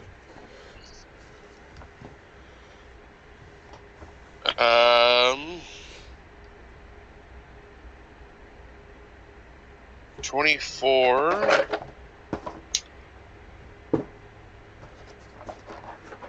9. And 24. Okay, so your night goes, everything's great, doing good, having fun. Everything's great, going good, having fun. Oh no, it's going bad real fast. Someone throw some water on me. They do so, and you go back to, everything's fine, everything's great, it's okay. I'm gonna ask at some point throughout the night. I don't know who exactly it would be. Would be one or two of you, whoever's closest to me. Be like, is this some kind of training or poison training to grow your tolerance? So, I have a player issue with you currently with how you're role playing this. Not that it's terrible or anything, but you're a level 9 character. You should have some world experience with you at this point. Unless you're saying you have been an isolationist for the last however many years you've been adventuring. I just don't ever party or really am at a party. My character. Okay. It's not the character's not ignorant, but they're just never been to a party before. Gotcha. So they've gone their lives without being in a bar or tavern. Which is wild as an adventurer, but okay, cool. You could have just stuck to the wildlands your whole life, so running around the woods does not equal a party. Yeah. So, anyway, as a narrative question, that answers things. But I keep trying to throw my papers everywhere. Again, I'm still missing 2 of my d20s, and I am angered by this. So I'll probably ask that the technical difficulties are the robot. Technical difficulties. What is your response? My response to... Sorry, you guys were cutting out. Go ahead and ask your question again. I ask you if this is some kind of training ritual or some kind of training to make yourself more resilient to poison. I had never thought of it that way, but it could be. That's a great justification for more drinks. I need to train. So, can I roll another d12? You can roll a d6. Okay. 1. You grab a drink off the bar and chug it instantaneously. It does nothing terrible to Good you. idea, friend. I'm like, I have a weird look. I'm like, okay. Still guarding the mummy. You do so. About at the end of the night, 8-ish hours later, the mummy finally wakes up. Oh! Did someone get the number of that horse that ran me over? I've I been get guarding better. you all night. Number. No horse has ran you over. He looks over and that was my attempt at humor. I make one joke every century, and you ruined it. Did we win? What happened? You guys fill him in relatively quickly throughout the night. You guys go to bed and you get your long rest. So make sure that your characters are up to snuff, full health for the next day of the tournament. Pencil. All 108 hit points, Woo! ready to go. Why do you have so many hit points? I've got 100 egg. I have D12 30. die, level 9, 16 con. That's so weird. I have 65. How is I that? only have 30 hit points. My character only has 30. Oh, maybe I don't think I edited it. I think he just does the minimum. Let me see it. That would be real bad. You need to up that quickly. Yeah, because we're level 9, so you are a blood hunter. When you do manual HP, it typically gives you the minimum. Oh, dumb. By default. Okay, I'm just gonna do the average if that's okay. Yeah, no, totally fine. Yeah. I have 72.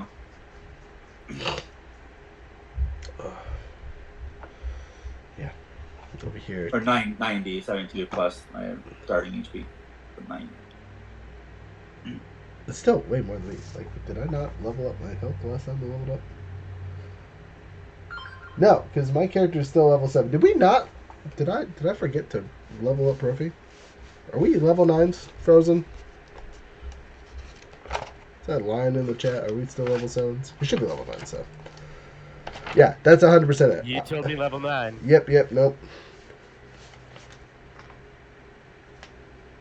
Frozen, you're the answer on this one, but I'm pretty sure we leveled up the session before last. And I think Profi's just being done. Because I have all the stuff for it. But minimum stuff for a rogue. What's the question? I'm sorry, I got. What level are My you? dad's talking to me. 9. Yeah, see? I'm not crazy. I just didn't up my hit. I was hoping we would level up, but we're level 9. Nope, okay, so I'm not crazy. I just forgot to write stuff down. Excuse me while I roll 2 levels worth of hit points. Did literally everything else. Like, why did I not do hit points? Rogues are D8s or D6s? Oh man, it's been so long. Give me a second, I'm gonna get my phone out.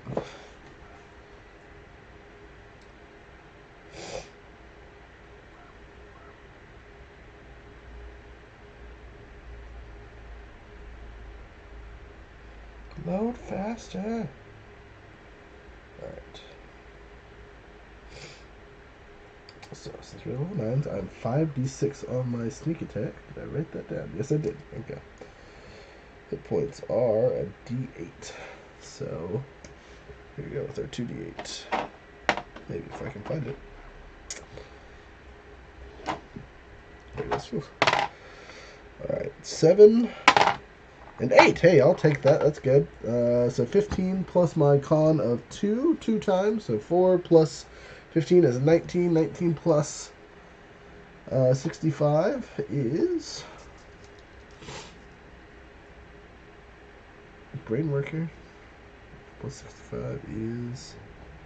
Actually, no, 65 might be right. So I average most of them. Put me at 56. And then 9 times 2 is 18, 56. No, I'm definitely wrong. Okay, so I didn't do it then. Alright, 65 plus 9, 84. Alright, I don't feel so weak now. But that tells me Younger probably also forgot to up his health for that fight. But whatever, it's fine. You slapped him anyway. Now that I fixed that problem, thanks for catching that before we get into combat. We're good to go. So. Sorry about that, guys. My dad's doing some renovations in the back room, and he was talking to me. No, you're good, man. Oh, you missed me doing math.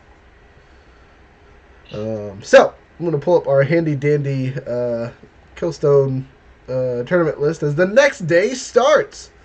So, we have the Royal Guardsbane, Amelia Swords, the Royalists. We will be fighting the Duke Killers to start.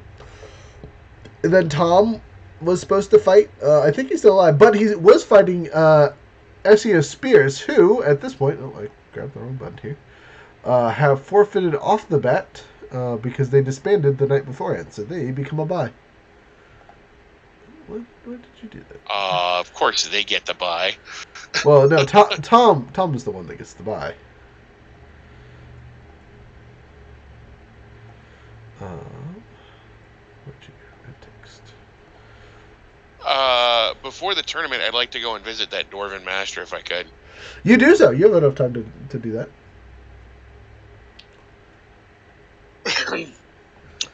Did I collect my winnings, or do I collect my winnings at the total? You will collect them at the end. Okay. In case you die, they want to keep your winnings. Right. Exactly. No, exactly. I just want to go and greet him and tell him that I'm one, and the entire Coliseum saw his mark and his craftsmanship. He said, "I know, I was there. Fantastic fighting. Though you didn't get hit enough to show off how strong it was. Next time, could you stand still, you dodgy, rolly son of a gun?" I make no promises, but I will certainly do my best. He giggles and says, "Don't die on my accord." I was mostly being funny. He leans in and says, "Hey, I just want you to know that the first round that you guys are dealing with, the Duke Killers, they came in a day or two ahead of you and bought some, we'll call it the cheapest possible items in my shop. And let's just say they got a hefty discount. If you could make sure that the Duke Killers suffer, not necessarily die, but suffer, I would be appreciative."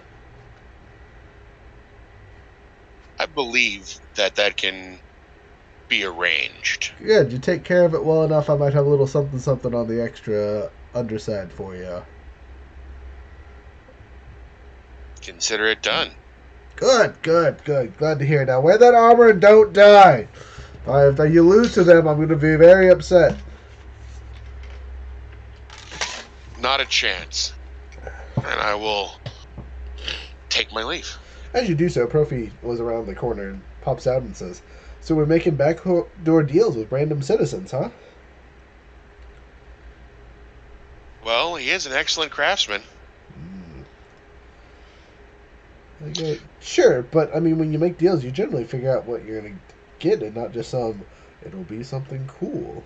Thought we learned that from dealing with our previous friend Hexus. Fair enough. Although I doubt that anything harmful will come of it. Tell that to Ayesha, who got eaten by a know. mimic. Well, you bet for a rock. I don't know who that misty ghost figure was, but besides being a suave-looking man, he played you good. Yeah, he did.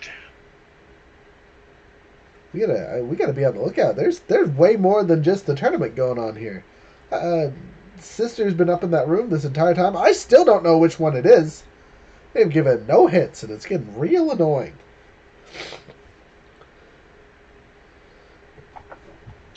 Well, look at it this way. If it's one that you get along with, all the better for us. If it's one that you don't get along with, well, we'll be in close proximity.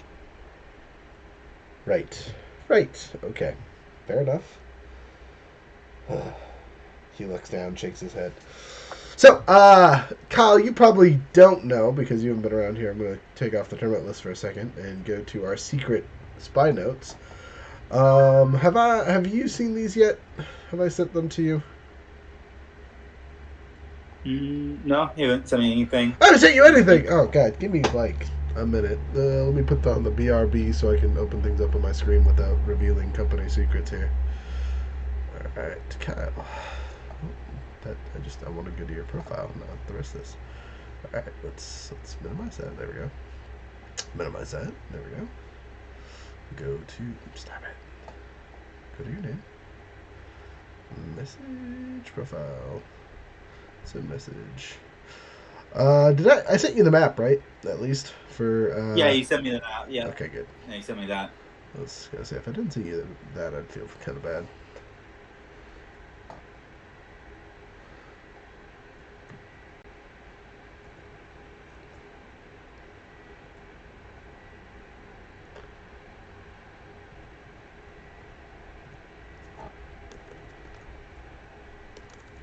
You see?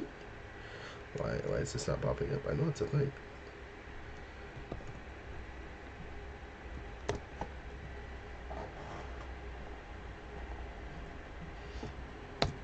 So, this is something that the characters picked up that you as a character would be privy to at this point now. Back to... Bam. Ho ho. Excuse me. Open this back up. Bam. But anyway, I'm going to open it for everyone else to see it now. But, Secret Spy Notes. This is a list of all of Profi's siblings. Or basically our big old kill list. And eventually it'll get updated or things like that as we do stuff and we collect more information. But this is all the information that you guys have on Profi's siblings. So you guys do know that one of the people who is running this tournament is one of his sisters on this list. You just don't know which one. So I'm going to go through the people who it could possibly be. So it could be Abella. Morris, very masculine name for a lady, but whatever. Moxie,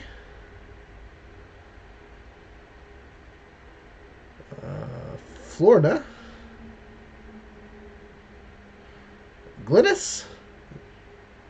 It's again goofy ass name.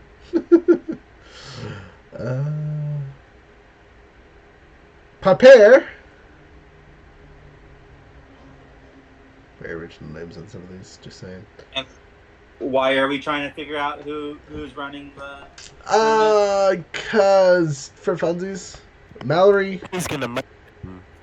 Salisa. Anyway, I gave this out to the Discord group community to see if they can make guesses on who they thought it was going to be. I just realized that I did not say if this was female or not. Oopsies. I didn't catch, like, what is our intentions of finding out who is running the tournament? Again? So, Profi here is... Oh, geez, what did I do? All of it is broken. I've broken it all.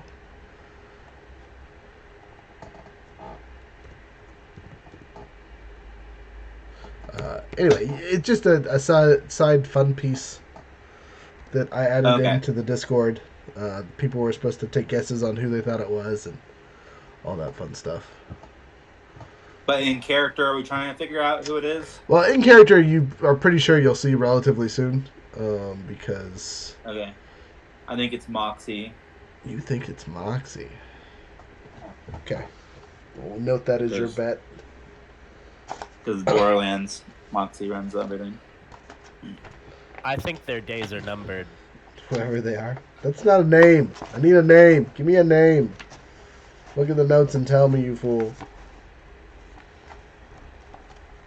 He just doesn't read it. It's okay. Anyway, I'm going to toss this. I had a hard time with my character sheet today. It's just not staying still. Anyway, so the next day of the tournament arises. The tournament champion currently is announced and yelled and, woo! Congratulations! So good! You're the best! Woo! Woo! Is that hype enough? Anyway, as you guys enter the Coliseum, you get to watch the first fight. Which is the Royal Guards versus Amelia's Swords. So Amelia's Swords is comprised of a whole bunch of shrimpish-looking dudes. There's 8 men there. They have some kind of like, for you guys, it looks like tracksuits. They kind of just look like losers, to be honest with you. They're almost carbon copies of each other. And then the Royal Guard's Bane look to be roguish types people. You know what I mean? You're pretty sure you saw Tools hanging out with them, but he got murked real hard the other day. So, whatever. They're various races. All of them are kind of short in stature, thievery in nature. So, let's see how it goes. So, Amelia's Swords are going to be yellow, and the Royal Guard's Banes are going to be blue. Oh, I should probably turn back on the... Oh, that's not what I want. Turn this back on. Oh, and change the map. Oh, so much effort. Sorry. Switchity switch. First things first, turn off the background. You guys can see my messy room for 10 seconds. And then we switch to the fight. Boop. Get out of here, random update. Sorry, let's turn the camera off. And then turn the camera on. Because I can't Woo! Alright, it's a tie. They fight for a good while, losing 1 or 2 members to each other. You guys will know or remember that this half of the tournament is the non-lethal side. So you are expected not to kill your opponents. Accidents do happen, but you are expected to try and not kill people. You are also allowed to use magic here. Because, magic. Looks like the Guard's Bane crush the Amelia peeps relatively easy. Oh, they come back, so it's tied 1-on-1. Who will win? Dun, dun, dun, dun, dun, dun. Ah, yeah. There's 2 fighters on each team. They knock each other out. The judges make a decision as they clean up the bodies. Let's find out. High or low for which people? Someone call it over here. Hi. Okay, who for? For the what are their names again? Guard's Bane or Amelia's Swords? Amelia. All right. It's a 2. Yeah, no, they lost. The Amelia boys get goosed up on, and the Guards somehow move forward. Will they recover in time for the next fight? Let's find out. Alright, go back to our thing here, open up this thing. Alright, so go back to edit. Again, this is a little bit more entertaining for people when they're actually watching the thing here. So they were knocked out but not dead, so I'm going to turn them orange. And then going to copy their name because they are good to go. So copy. And then we're going to turn Amelia's Swords yellow because they survived. And then we go to add text. And we go top here. And then we paste. And move them back over so they fit. There we go. Look at that. Fancy pantsy. Alright, next up is us versus the Duke Killers. So, you guys enter the arena, finally, with much anticipation. Me and the mummy are dressed up in our fancy pantsy stuff again. Hey, come back to Black Linen Twins. Black Linen Twins. 3, 4, 5. What kind of formation do you guys want to be in? I'm just kind of throwing you on the board currently, but what do you want to look like? Any kind of tactics? Are we forming a line? Is it a triangle? What do you want? I'll take point. Okay. I will take. I'll be next to whoever's taking point. Okay. And a little bit to their right or left. With fast movement, wherever you put me, I'll end up point eventually. Okay, we'll put you there, and then we'll put the mummy behind you, and I'll be behind Snake Girl. Also, question. And can I make it action before combat starts, or do I have to wait before I do anything for combat to start? What do you Like, mean? What are you I trying want to to do? activate my crimson right before combat starts. Okay, what's that do? Explain it to me while I'm setting up figurines. Uh, it adds 1d6 damage to my weapon of choice. Okay, Um, how long does it last it'll for? add fire. It'll add fire damage. And it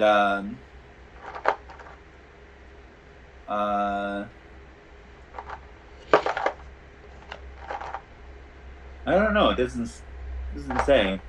Maybe it only is. Oh, it lasts until I finish a short or a long rest. That seems like a really long time. Is there any disadvantage? Doesn't that like hurt your HP? Yeah, it does damage to me. Yep. Okay, well, It does 1d6 damage to me. okay.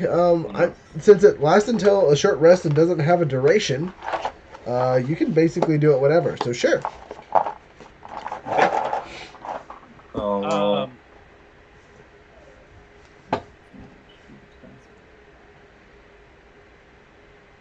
Listen. While you roll that stuff, I have a question. Can I use my cloak to mimic your black linen and everything to cover myself? As best you can. Again, Younger had to make a specialty wrappy thing that, you know, was around my head. So you'll look like us, but you won't have the same head shape. I figured I wouldn't have the same shape since I'm covering all of my gear and everything. But yes, the color of your robe now matches the black linens that we are currently wearing. So there's now 3 of them. Except for one looks a little weird. Yes. Hey, for those of you watching, I appreciate you. Thank you very much. I know it's talked a while, but that's okay. Hey, Fodder, should we give him the chance to yield before we start? Yes. Unlike the previous tournament where it was to the death, this one is not to the death. So it's expected that you will not kill your opponents. So there's no need to make deals or have people surrender or things like that. You really aren't actually given time for that. Like before, there was a couple minutes of time for you guys to like when you're watching MMA and they're squaring each other up kind of thing. You kind of get one of those before you walk onto the field. Whereas this one is you just go out there and kick butt, take names, and then they cart the losers off. So, with that being said, if I can undo all these thingamaboppers. The bell rings, initiatives, go! Again, rocking 2 d20s is a detriment to my playstyle currently. So, Profi and... who's taking track of initiatives? Say what? Say again? Who's keeping track of initiatives? Because there's more than 2 enemies this time.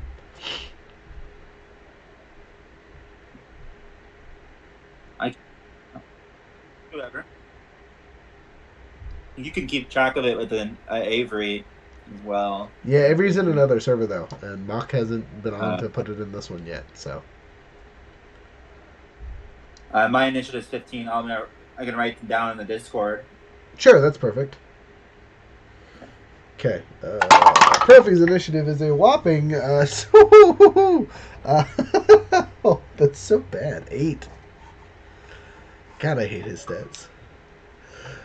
Enemy number 1 will go on 9. Enemy number 2, hey, get out of here, Xbox invites. Will go on 15. And enemy set 3 will go on critical. And last but not least, enemy set 4 will go on 1, 2, 3, 4. Oh, that's perfect, actually. 3.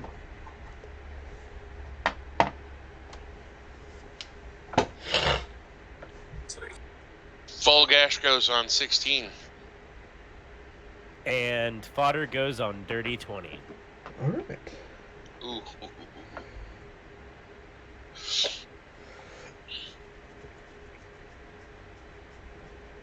So they get first move while you guys are writing initiative down. These guys rolled a critical.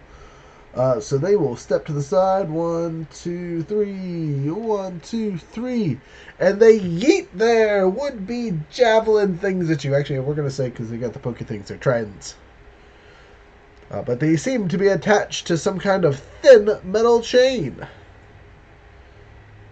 They attack the 2 people on the outside, so once against our handy-dandy cell, and once against the Robot of Doom. Robot of Doom! What's your AC? 21. It doesn't even come close. So, what's your AC?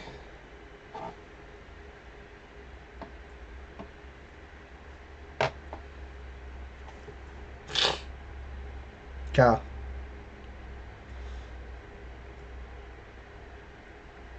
Say again? AC? For Cell? AC 17. Okay, also Mrs. Terribly. Alright, next. You see that they use their action to throw the things, and then they use their bonus action to reel them back, basically.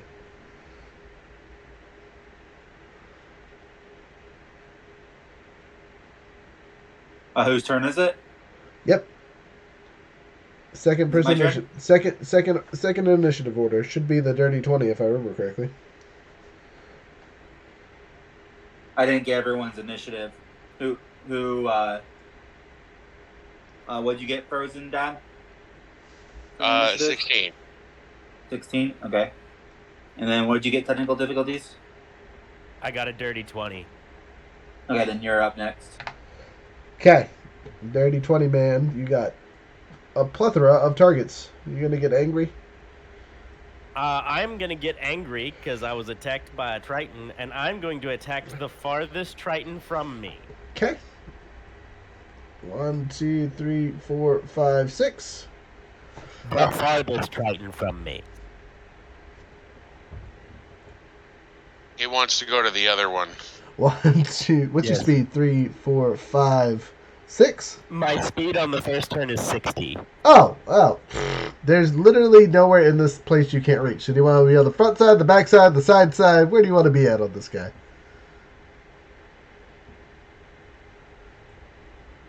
I'm going to go to his front side. Okay, so you're just going to be like right there. Perfect. Okay, so you Front side. just disappear in a cloud of smoke and reappear in front of him and make your attacks. Oh, roll your D8 for your wild magic. Oh, You're yes. right. 1. What's that do? That's the exploding kitten in it. So that is all creatures of your choice within 30 feet take 1d12 necrotic damage with con save from shadowy tendrils that appear from the ground around me and attack them. I gain 1d12 temporary HP. So you raged over here. You can hit literally everyone but this guy. I will hit all of the enemies but that person. Okay. And they have to succeed on a DC 15 con save. DC 15. Alright, so making 3 sets of saves. So set number 1. Critical fails. Do double damage. Holy. Second set, which are the spear guys. They might save. What's your DC to save on this one? They rolled a 14 plus. 15. Okay, so they saved. And then Dr. McGee critically saves. He says, "No, I do not appreciate tentacles. I ain't that kind of doctor. This ain't that kind of show." So save, critical fail. 6 damage. Is that doubled or total? That's total. Okay. So then you And I gained 1 hit point. Woo! Does that happen every round? Or just for that burst? It's just for that burst. It is good at first, but then it does absolutely nothing for me the rest of the time. Gotcha. Okay, so you rage and the tentacles explode from you, and then you nani your way over to the other guy. Roll your attack. So they take 12. They take 12 points of damage, though, because that's doubling it.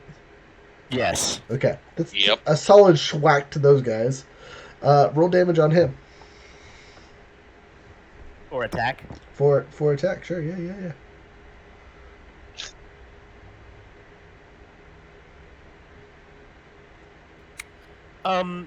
That's a critical fail with my Iron Fist attack. Ah, That's rough. So you tried to do a gut punch, right? You come up with that uppercut, and he just nimbly steps out of the way, and whoop, behind you. That's it. Yep, that's my turn. Okay, who's next? Unless there's any NPCs that have initiative, it's Frozen Dad.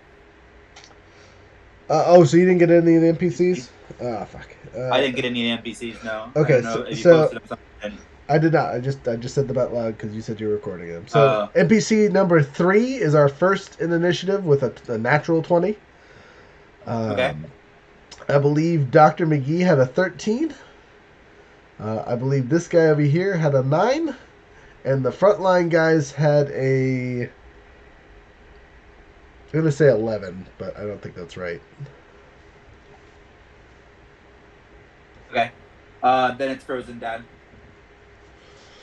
Frozen. It's a target-rich environment. It is a target-rich environment. I will note that you could run over here and get a flanking bonus on that guy if you want. Ooh.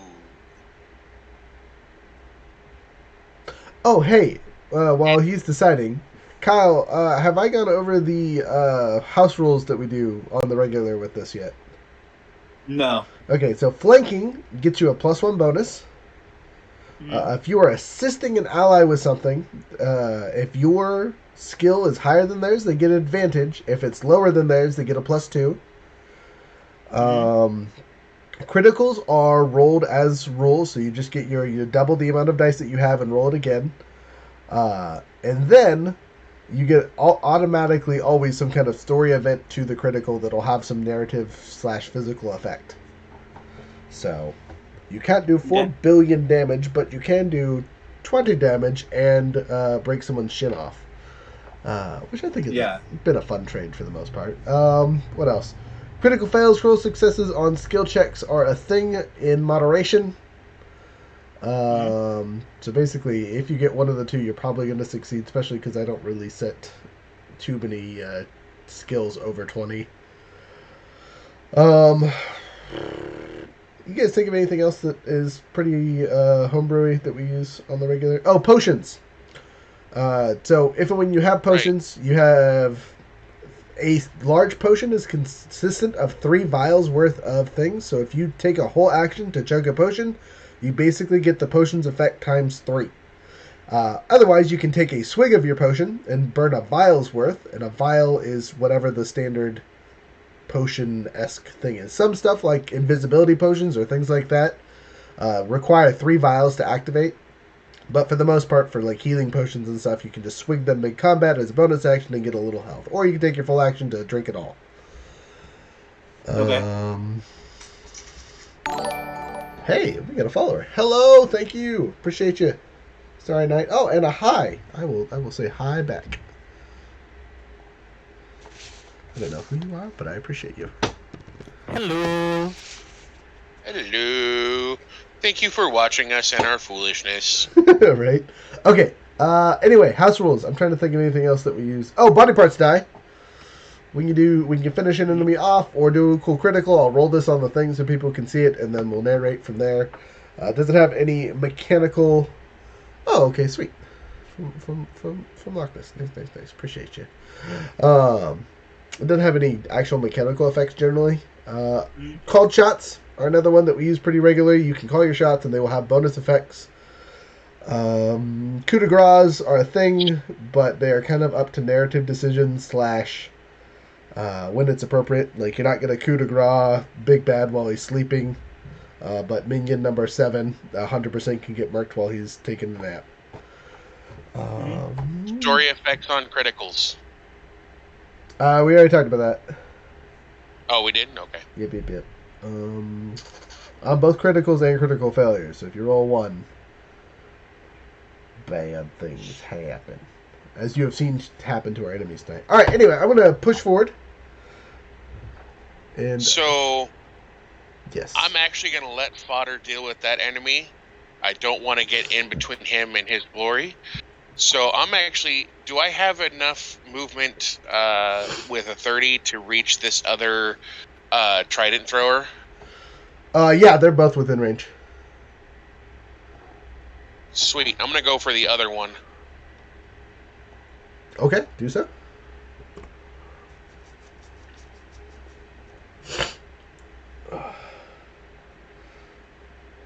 All right.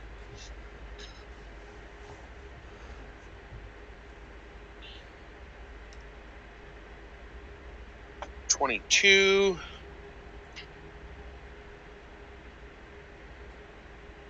12 and 19. 19, you say? First number Yes. again? Sorry, I missed it. So a 22, a 12, and a 19. Okay, so the 12 is the only one that misses. Um, All right. you said you're going to the other thrower that's not with you, buddy? Yes.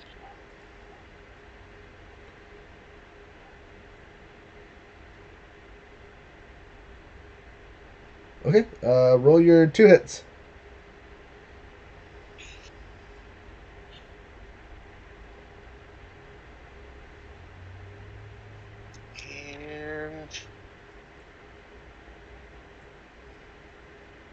And 23 damage.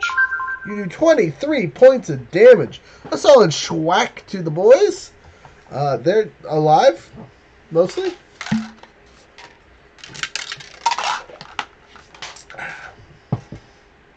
Alive mostly. I like that. Next.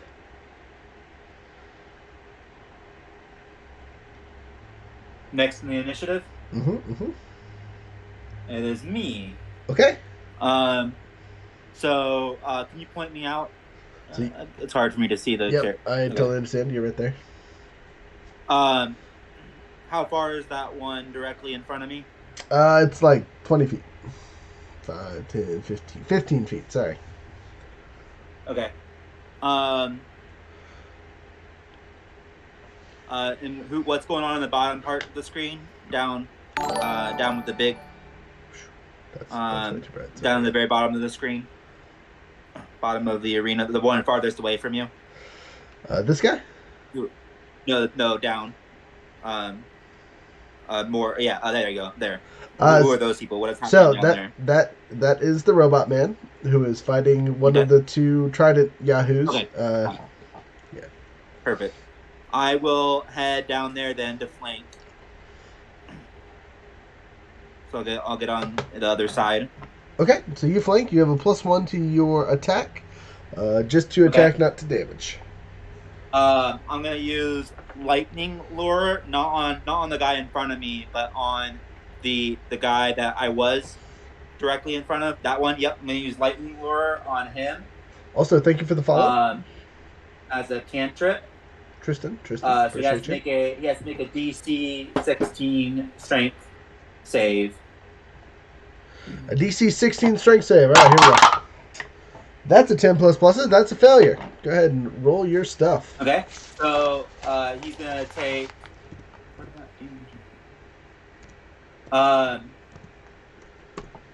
that damage go? Yeah, hyped up over there. I appreciate y'all. I'm just gonna re-roll the damage because I can't see where it went. Gotcha. Okay, he's gonna take. Here it is. He's gonna take nine lightning damage as he's pulled in 15 feet toward me. Okay. 1, 2, 3.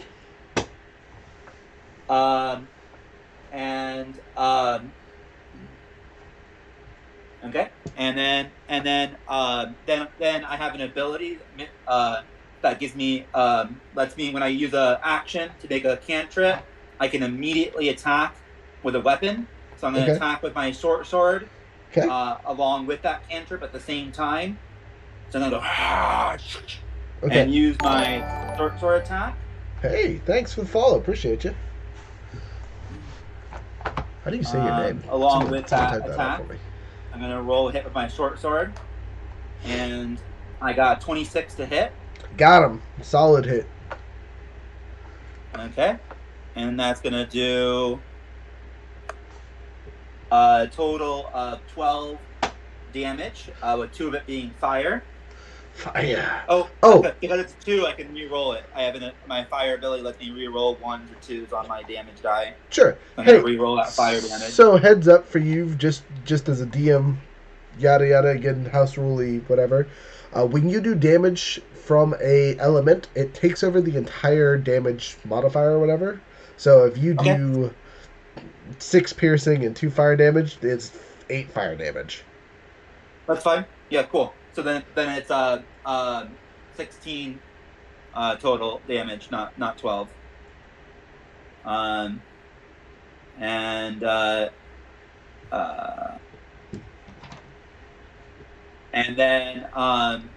then I'm going to use my extra attack ability because I get an extra attack. So I'm going to attack again with my short sword. So with your extra attack ability, that's when you use the attack action? Yeah.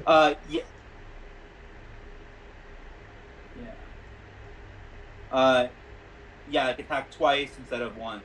Right. Whenever I make attack action on my turn. Right. So the action you used was the cantrip thing, and you got to do a follow-up attack with the offhand. So you don't get 3 attacks. It's just the cantrip and the regular attack. Well, no. The cantrip lets you have gives you a free attack. So you do the cantrip. So the other one wasn't an offhand attack. It was part of the cantrip. I have Mystic Frenzy. When you use an action to cast a cantrip, you can immediately make 1 weapon attack as a bonus action. Yes, So just a bonus. Right. So using the cantrip uses your action. Right. Okay. So then I'll use an offhand attack. Okay. Then, do you, except for you had to use your bonus attack to do the extra attack. That seems silly. Let me look at that really quick. You're good. Do damages if you're going to. I'm just gonna check something really quick. Okay. 14 to hit, if I can. 14 to hit on which one? The one directly in front of me. Then yes, you hit. Flanked. No, wait, no. Yes, so 15. Yeah. With the 14, you would have missed, but because you're flanking, you hit. Okay. So that is.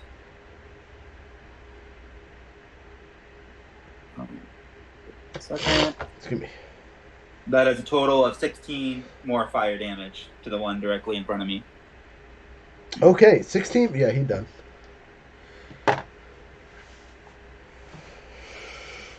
And that's it. Sweet.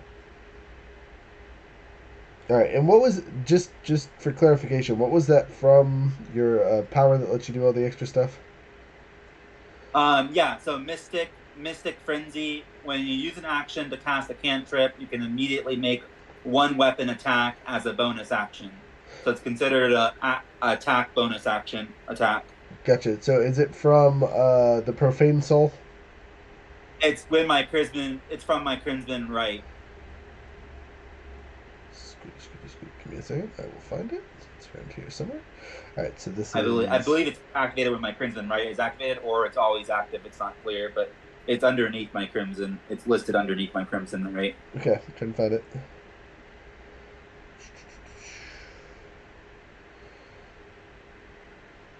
Of course, it doesn't explain all this.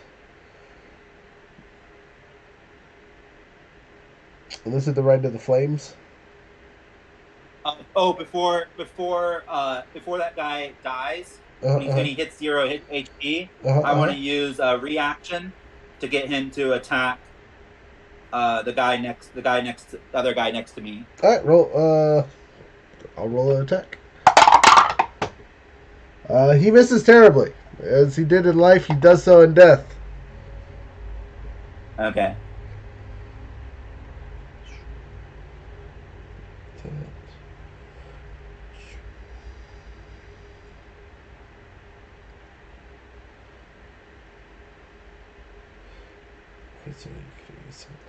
Sorry, I'm over here just reading stuff. Don't mind me. Can you tell me if he would still miss if he had a +4 bonus? I mean, yes, I can tell you that. Yeah, he would have hit with a +4 bonus. Okay, I'm gonna do damage to myself to amplify the ability to give him a +4 bonus. I'm gonna do 1d6 damage to myself to give him a +4 bonus. Okay, just out of curiosity again, because I 4 haven't played with Blood Hunters in a while. What's that from? A blood curse, I can amplify it, and I can just do 1d6 damage to myself to amplify any of my blood curse abilities, Cool. which gives it an extra. In this case, it would allow him to move half his speed, as well as grant him the bonus to ability +4 to his attack roll. Okay, well, he definitely hits. Roll damage really quick. 7 plus pluses, so Deuteruda takes 11 points more damage. Okay. A solid whack. So you guys see like him like die and hit the ground, and suddenly he like comes back to life, and his body like moves like a puppet, and he just like suddenly swings like a puppet does against his own ally, and then falls back dead again. Seems a little unfortunate for them. Now, as a real stake of curiosity, did you do that non-lethally, or did you just murk the heck out of that poor dude? If someone told me that non-lethal was required, then I would be non-lethal. Okie dokie. I will allow it one time, but remember, for making attacks in the future, if you think you're going to kill someone, make sure you say it's non-lethal. Okay.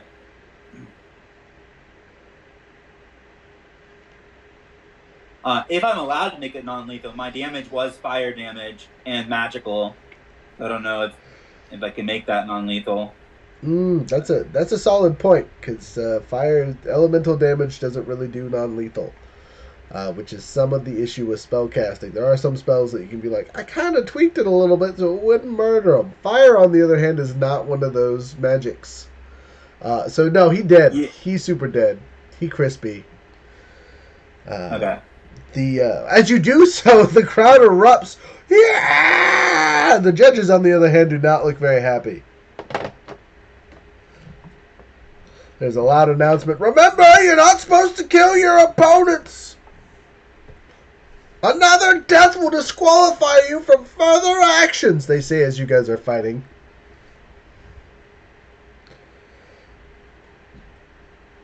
So, anyway.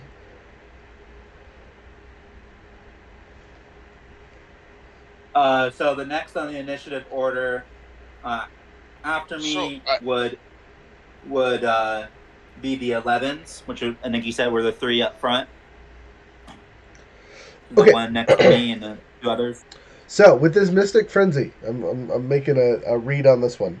So, if you use a cantrip and then use it to attack, it's going to act just like an Eldritch Knight's attack. And you get the cantrip and the attack. You do not get to then also add your extra, here's my bonus attack. Because you aren't taking the attack action. You're using a bonus action to get an attack off because of being procced by something else. Can you do an offhand attack afterwards? Yes. No, because an offhand attack is a bonus action. But the offhand attack also doesn't benefit from the bonus attack. Because the attack action itself is its own separate yada yada. But the advantage of doing this frenzy style thing is you get to add all your pluses to it. Whereas if you do an offhand attack, you don't get to add your strength bonus. It's just the weapon die. Unless you're... Oh, you are a dual wielder though, right? Yeah, I'm a dual wielder. Oh, so that literally means there's no difference for you either way. Okay. Keep that in mind. Yeah, it really should be a free action. I don't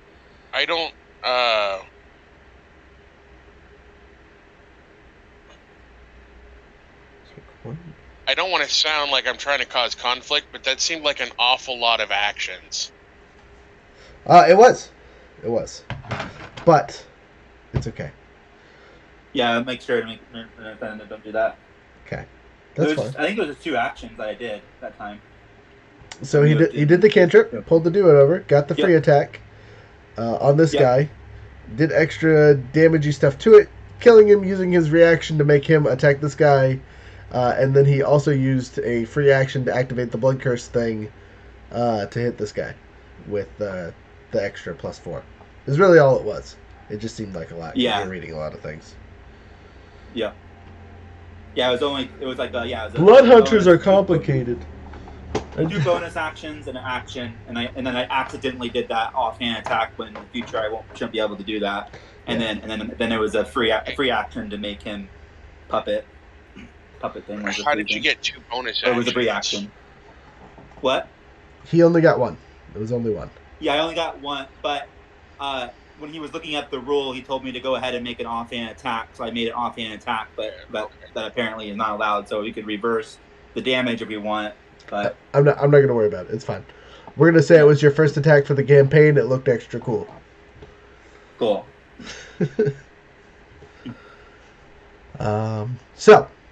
But we know from here on out, it's basically the same for you because you're a dual wielder. If you were a great sword wielder or something like that, that would be important to distinguish between. But since you're a dual wielder already, it's kind of like you get the bonus anyway. Okay.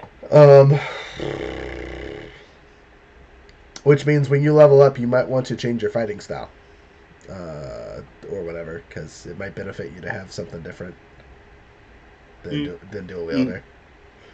Yeah. If you're going to use a lot of magic. Otherwise, two-handed weapons to make 2 chops is still good. Anyway, next. The 11, so the three NPCs. Okay, so in the front. One of them's going to attack you for sure. These two have to make decisions between the 3 of us. So 1, 2, 3, 4, 5, 6. Oh, excuse me. Wow! They don't like the mummy, apparently. So, number 1 goes to you because you're close. Number 2 runs all the way towards the... Oh, wait, no, there's only 2 of them, so... Never mind, we're going to do that. There we go. That works. Ignore my rolls. So, 1 attack against Snake, 1 attack against the mummy, and 1 attack against our handy-dandy fighter. Are you all ready? Alright, we're going to start with the fighter. 5 plus pluses, I assume, misses. Onto the mummy. 3 plus... This dice is fucking... You're going to dice jail. If I find my other dice, you're going to dice jail. A 13 versus our handy-dandy thing, plus or pluses, is 17 total. On Kyle, your snake person. No, me? Yes. 17 is my AC. Alright, so exactly. he strikes you under the skin, causing 9 points of damage. Okay. That's it. They get 1 attack. They're pretty basic. Who's next? Next is going to be the 9, or Dr. Mig. Dr. Mig. Alright, Dr. Man. Alright, so... he's not going to move, and as he pulls out some instruments, he measures them and says, wiggles them about, you look like you'll be fine! He says to the most injured-looking man here, which happens to be this guy right here. One of our Trident guys. The Trident guy is healed for 6 points of healing. The doctor then looks around and casts a thing. On who is the question. There's 5 of you, so we're going to do the D10 style. 1, 2, 3, 4, 5, 6, 7, 8, 9, 10. It's number 10. Alright, Monster McGee, go ahead and roll a Constitution saving throw as you hear bells tolling in your ears. Am I Monster McGee? You are Monster McGee. I'm glad you recognize your nickname. Wonderful.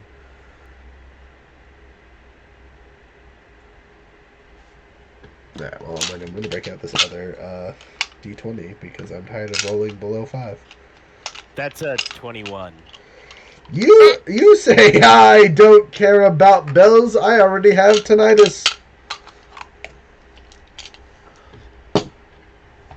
So it has no effect on you, and his attack is wasted. Next. Okay, it's the remaining NPCs, the 9, whoever rolled 9. Okay, so he's going to stand there, and he picks his hands up in the air and says, you all will burn! As 3, excuse me, very bright tendrils of fire leap into the air, they attack. I'm going to do D10s again to see who they attack. Number 8 and number 10 and number... Too dark for me to see. 6! Alright, so 1, 2, and 3. So I get attack You can attack, you do your attack. Alright, so first one on the robot. Wow. Not even worth telling you. Next one on the snake. Alright, I'm done with this die. Alright, here we go. No, we like that one. Keep rolling it. Against Profi, it might actually hit. What's my AC? 13, yeah, it gets me. So I get hit by 2d6 fire damage. No, sorry, 2d... Holy crap. That's not that bad. 2d8, sorry. Doing 4 whole points of fire damage. Some of my clothing is burned off. That's it. Your linens are a little bit darker. A little bit singed, yeah. Who's next? It's a nat 20 person, number 3. I feel like I got skipped. Profi and the mummy did not get to go. Oh, I don't have them written down. So Profi had a whopping 8 for his initiative, and I don't think I actually rolled for the mummy. I was thinking about it now. So the mummy goes on. Profi's. 15. Oh, then the mummy should have gone a couple turns ago. Yeah, that was my bad. Okay, we're gonna say the mummy went first, so he's gonna see this dude here and do. I really hope Younger sent me his spells. He only told me a couple of them, so I'm really just guessing.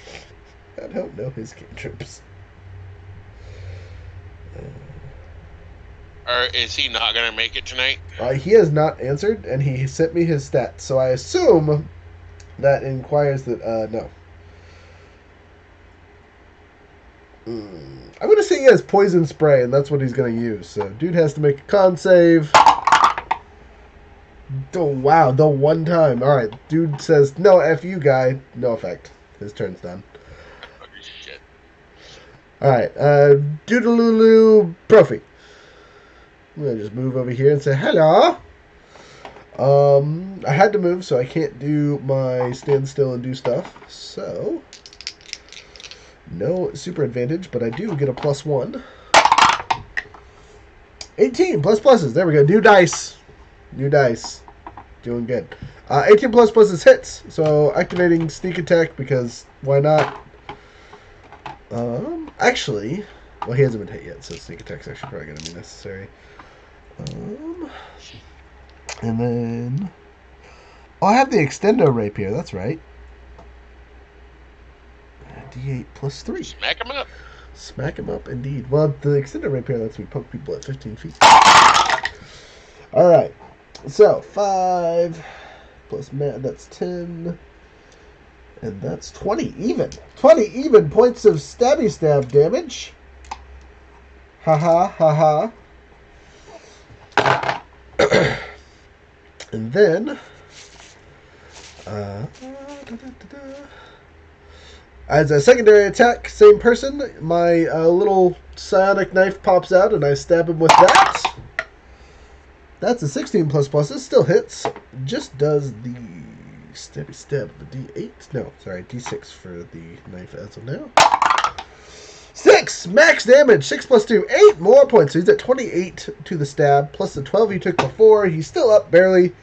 So I'm going to use my bonus action, since I haven't used it, to finish him off with another poke from the Psychic Blade, and have it be a, hopefully do something. It's only a D4 if I hit, though, so. That's a 10 plus, what's my plus? Plus 7. So that's 17. That still hits. So he takes a whopping another. That's the best I can do with the Psionic Blade. So another 6 points of damage. 36 points of damage finishes him off. Barely. By a little bit. I squeaked by there. All you guys see is Profi run up behind the dude and just stab, and then invisible knife 2 times to his back, and he died. Non-lethally. Psychic damage. He just looks like he got a concussion out of nowhere. So, Pokey Poke's done. That's all I can do. Top of the order with 20, which is our handy dandy robot. No, the nat 20. The nat 20. Oh, this guy. Yep, nat 20 is up. Wait. Number 3. You said that it was called NPC 3. Oh no, sorry, it's this guy. It's this guy. It's the Trident. It's Trident. Yeah. It's Trident, man. Trident, man. Well, he would try to flank you, but there's stuff in the way, so you're safe. He instead attacks you with the Trident because you're right in front of him. Why do I keep 3 pluses? Misses terribly. Next. That would be me. Yay! You see those 2 guys that are right over there? I'm gonna go over there. You do so. Do you want to be next to this one or this one? I want to be next to both of them. I mean, yes, but do you want to be closer Yes. to the? Right there. Okay. Get The that. doctor's getting it first.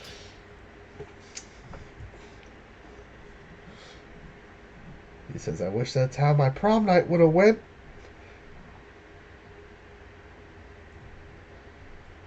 Roll it. An 11? That good, huh? Yeah. Unfortunately for you, that's a miss. And a 24. 24, on the other hand, is a solid slap to the face.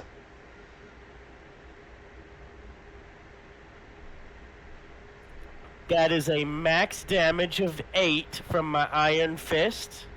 And I am going to offhand attack him again. Oh, wait, but I have the damage from my rage as well. So that's actually 10 damage. Ooh. And I'm going to attack him with my offhand attack, which is just another punch. Aight. And That that would is be a really natural 20. Oh! Roll your damage and let's see what you did to this poor man. Somebody's getting fisted tonight. Again, just like he's how I wish my prom night would have went.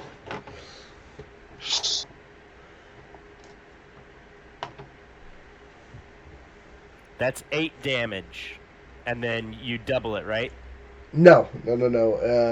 You double the dice that you would roll. So roll 2 Oh. dice. Oh, roll 2 more dice, because I have... So how do we do improved... Or not improved critical, but... what's it called? My level 9 ability. Just a second. Brutal critical. So it already does that. So it adds 1 additional weapon damage die when determining extra damage for a critical hit with a melee attack. Mm-hmm. So the same thing as mine, you roll 3 damage die. Yeah. Okay. Then I need 1 more. So 1 more damage. Woo, 9. Go ahead. 9 whole damage. Go ahead, So roll. total 19 damage from the whole turn. Nice. That's not terrible. Go ahead and roll me a d6. 1. You knock him 5 feet away. And he's gonna be proud. You just took him off his feet and throw him a square away. Just, whoop-ah! If he hadn't been healthy, Just knocked him over. just punched him in the face. He's on the ground. Next. And that is how his prom night ended. Frozen. Frozen. Done? Yeah. All right, Frozen. You got 2 enemies next to you. One of them's looking near. The other one's looking near. I'm gonna hit the Trident guy first. Okay, probably a good choice.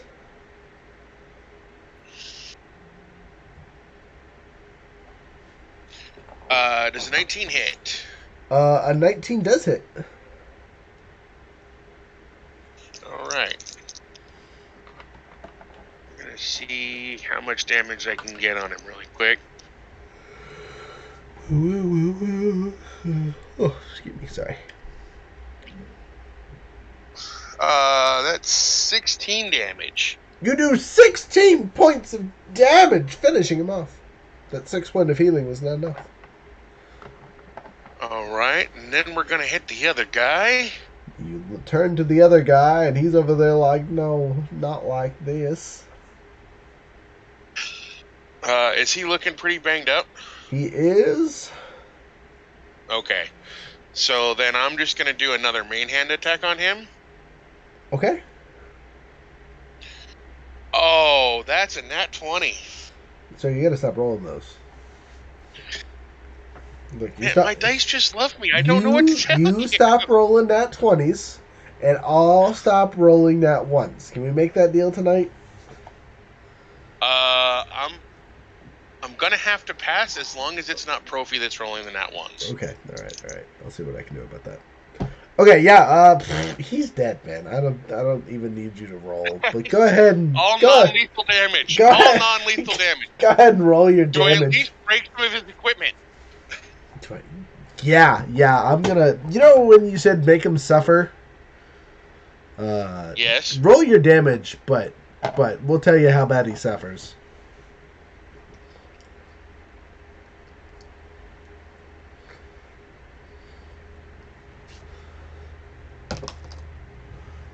I rolled full body.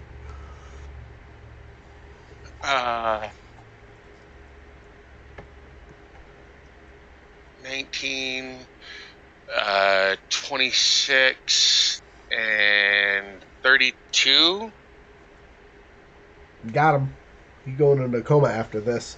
So, this is how this went. Sure, it was a single attack initially, but you decided to go real fast. So not only did you cut the back of his knee to start, you then took your next part of the swing and went through the front of his other knee as like a stabby motion. And as he fell to the ground, you just kicked him in the chest, knocking him there, so he kind of like wobbled back and forth, and you can see the blood splurting out both sides of his legs as he lays on the ground screaming. He's alive for now, but he is suffering. Mission success. Ooh. You're never gonna dance again, bud. You're never gonna dance again. Dirty orcs and then I'd like don't to kill take my move rhythm. action, You can do so. and I will move to... Yeah, right there. I assumed you were gonna swoop up and boot people in the face. Oh, hey, yeah, I still have my bonus offhand attack, yeah. I'm gonna boop that prone guy right there while he's down. You're rude, man.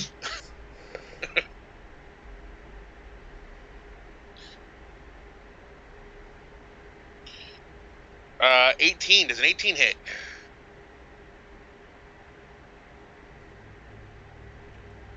Yeah, for sure. Hello? Yeah. Sorry. Reading up on something real quick.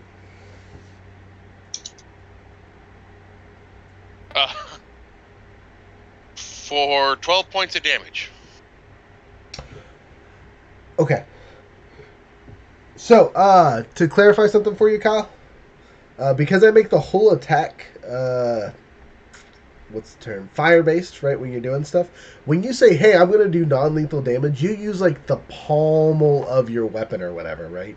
So you're basically automatically turns it into bludgeoning damage, or or you're using the side of your blade while using a melee weapon.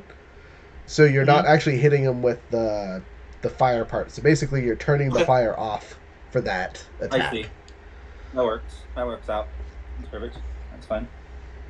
So that otherwise I'd have no way of doing non-lethal. Right. Yeah, no, I understand. So with other magical items that are like, oh, it's a fire sword or an ice sword or something, there's a mechanism or thought that, like, as a free action, you can make it not do magical damage. Whereas yours is, I hurt myself, and so everything's on fire. You just have to strike with a different part of the weapon that doesn't do actual cutting damage to inflict the bleedy, burny hurt. That's all. Yeah.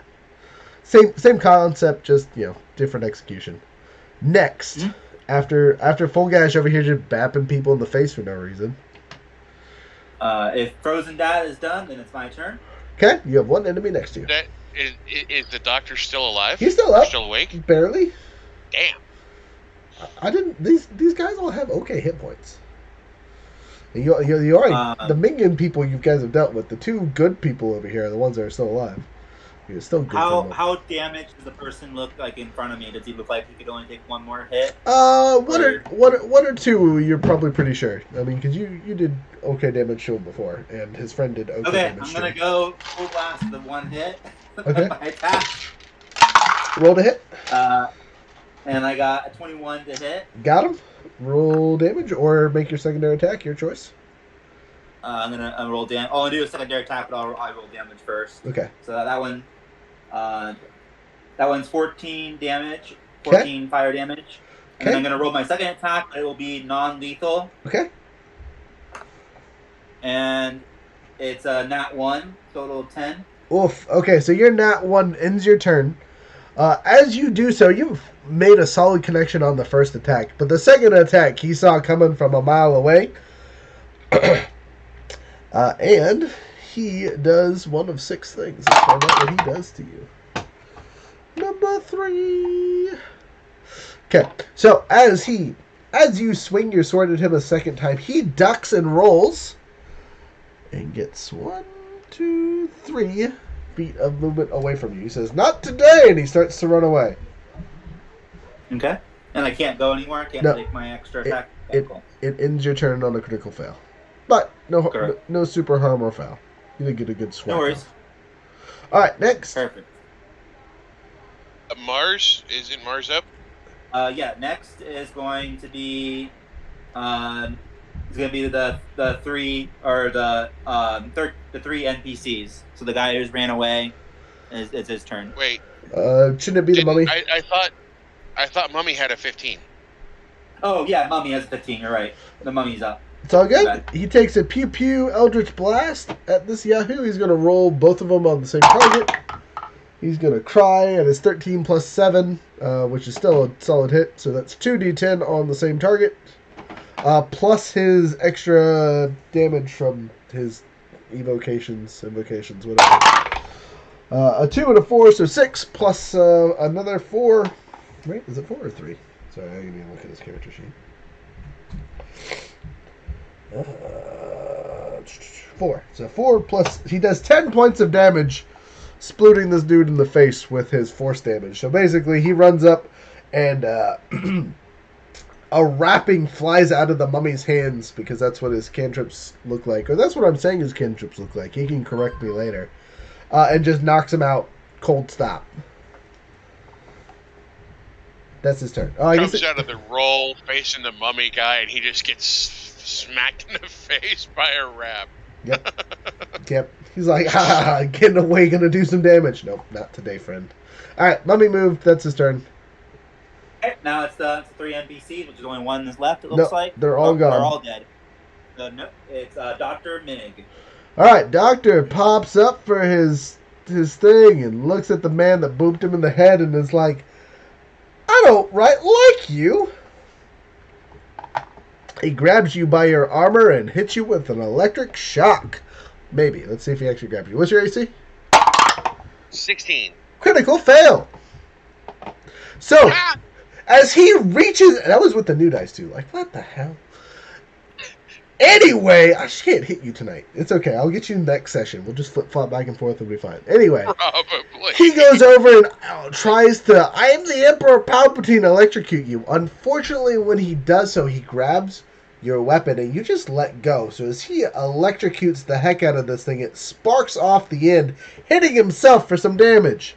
He then drops your weapon, which you can pick up freely. Or you can catch in the air because critical fail and it looks great.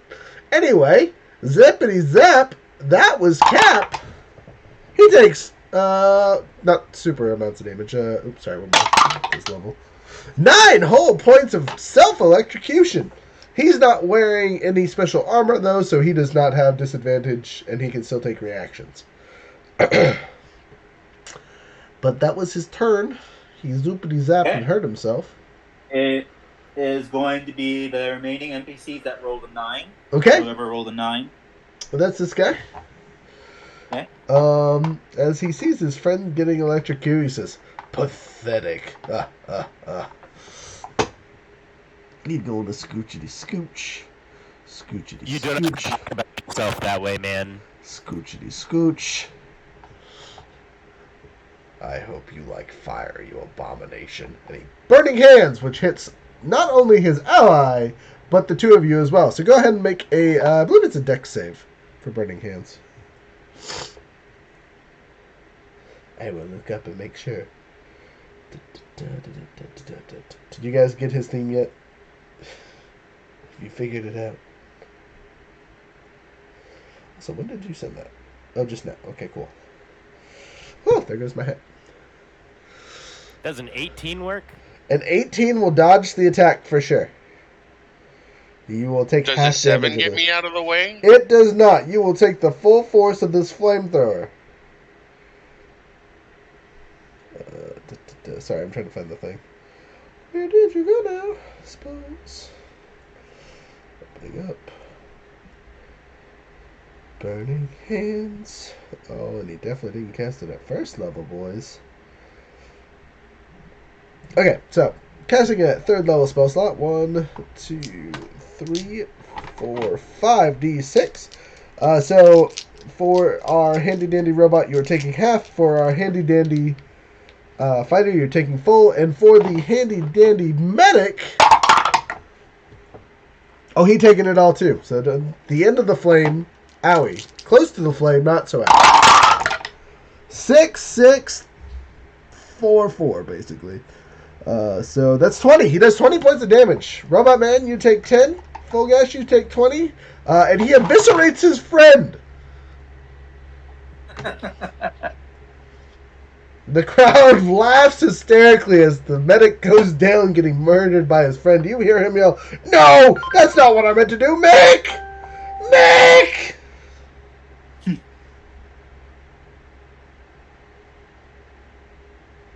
Angles are important, and some people are done. I do believe that puts it back at the top of initiative order. It does, but they're all dead. Profi. Yes, it Oh, does. no, Profi, me. No, Thief. Profi. We forgot Profi. 1, 2, 3, 4, 5, which I have. So you guys are... He's doing flame attacks, and Profi says, I'm going to do the thief thing. I get the +1, no advantage, because I didn't surprise him or anything. He saw me run over. Here it comes. Can Profi roll good? 11 plus 7 is 18, which hits this guy's AC. So I'll take that. You remember he did 5d6 to you guys? As fire? I'm doing 5d6 to this guy, plus a d8 as stab. If he did fire, doesn't that mean that he, like, killed? Yeah, 100% just murdered his friend. Yeah. Yep. So, does that disqualify them? Maybe, but we're mid-fight. You're getting disqualified. I guess I killed someone too, so... But the team killed. Anyway, my math in the math here. So that's 6 plus 8, 6, 8, 11, 12, 17. Okay, not that great. 17 points of stab damage on the first stab, which unfortunately means it's only getting worse from here. Second attack, using Psychic Blades. 12 plus is also hit, so it does a whopping 1d6 plus 2. 6 whole points of damage. And then the last one is I try to stab him with the blade one more time as my bonus action. 18 plus is hits. I'm getting that d4 in, baby. 1, 3. So total damage is 17 plus 6 plus 3. So 26 whole points of damage. He's still up. Profi tried. Profi didn't finish him off. Look cool, though. Hey, Fodder, do me a favor and blow out the candle. Is now... I think number 3 is dead. I think it's only Doctor, or who only... Number 9, yeah. So it is now technical difficulty's turn. Wonderful. You have a Wonderful. +1 to your attack, currently. Yes, I do. And we're gonna reckless attack those attacks. Oh, no. Oh. And he's getting the 3 Fists of Doom. Don't you have a weapon? I have not shown anyone at this tournament that weapon exists. Actually, that any of my weapons exists. I am only punching. He's just over here angrily. Alright, go ahead. I also have not removed my concealments, so I do not look as terrifying right now. I look like I'm bad at looking terrifying. He's practicing being normal. Alright, I'm listening. Sorry, I'm rolling.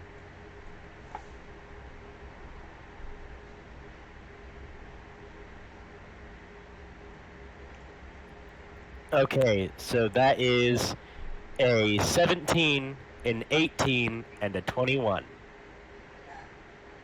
A 17 hits, an 18 hits, and a 21 definitely hits. Please, just roll good so I can roll this body parts die. I assume you make them all non-lethal? This is true. I'm punching for non-lethal. I'm not trying to break his neck or anything. Okay, roll your damage.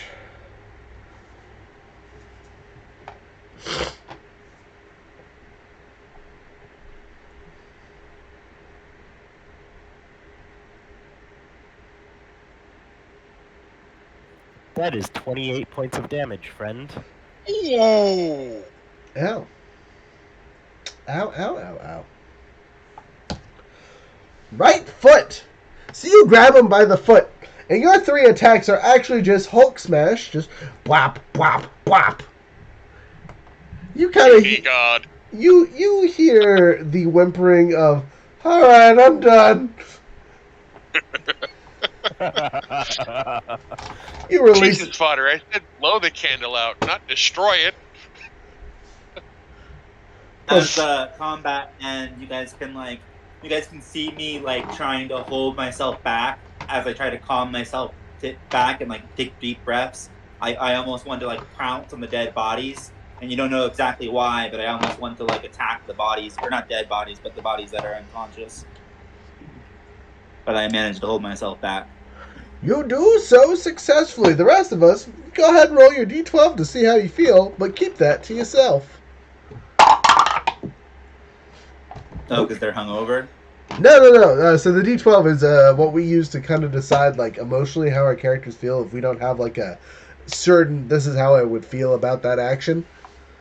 So it kind of just gives you a added element of a feeling that if you don't really care what the answer is, you know what I mean?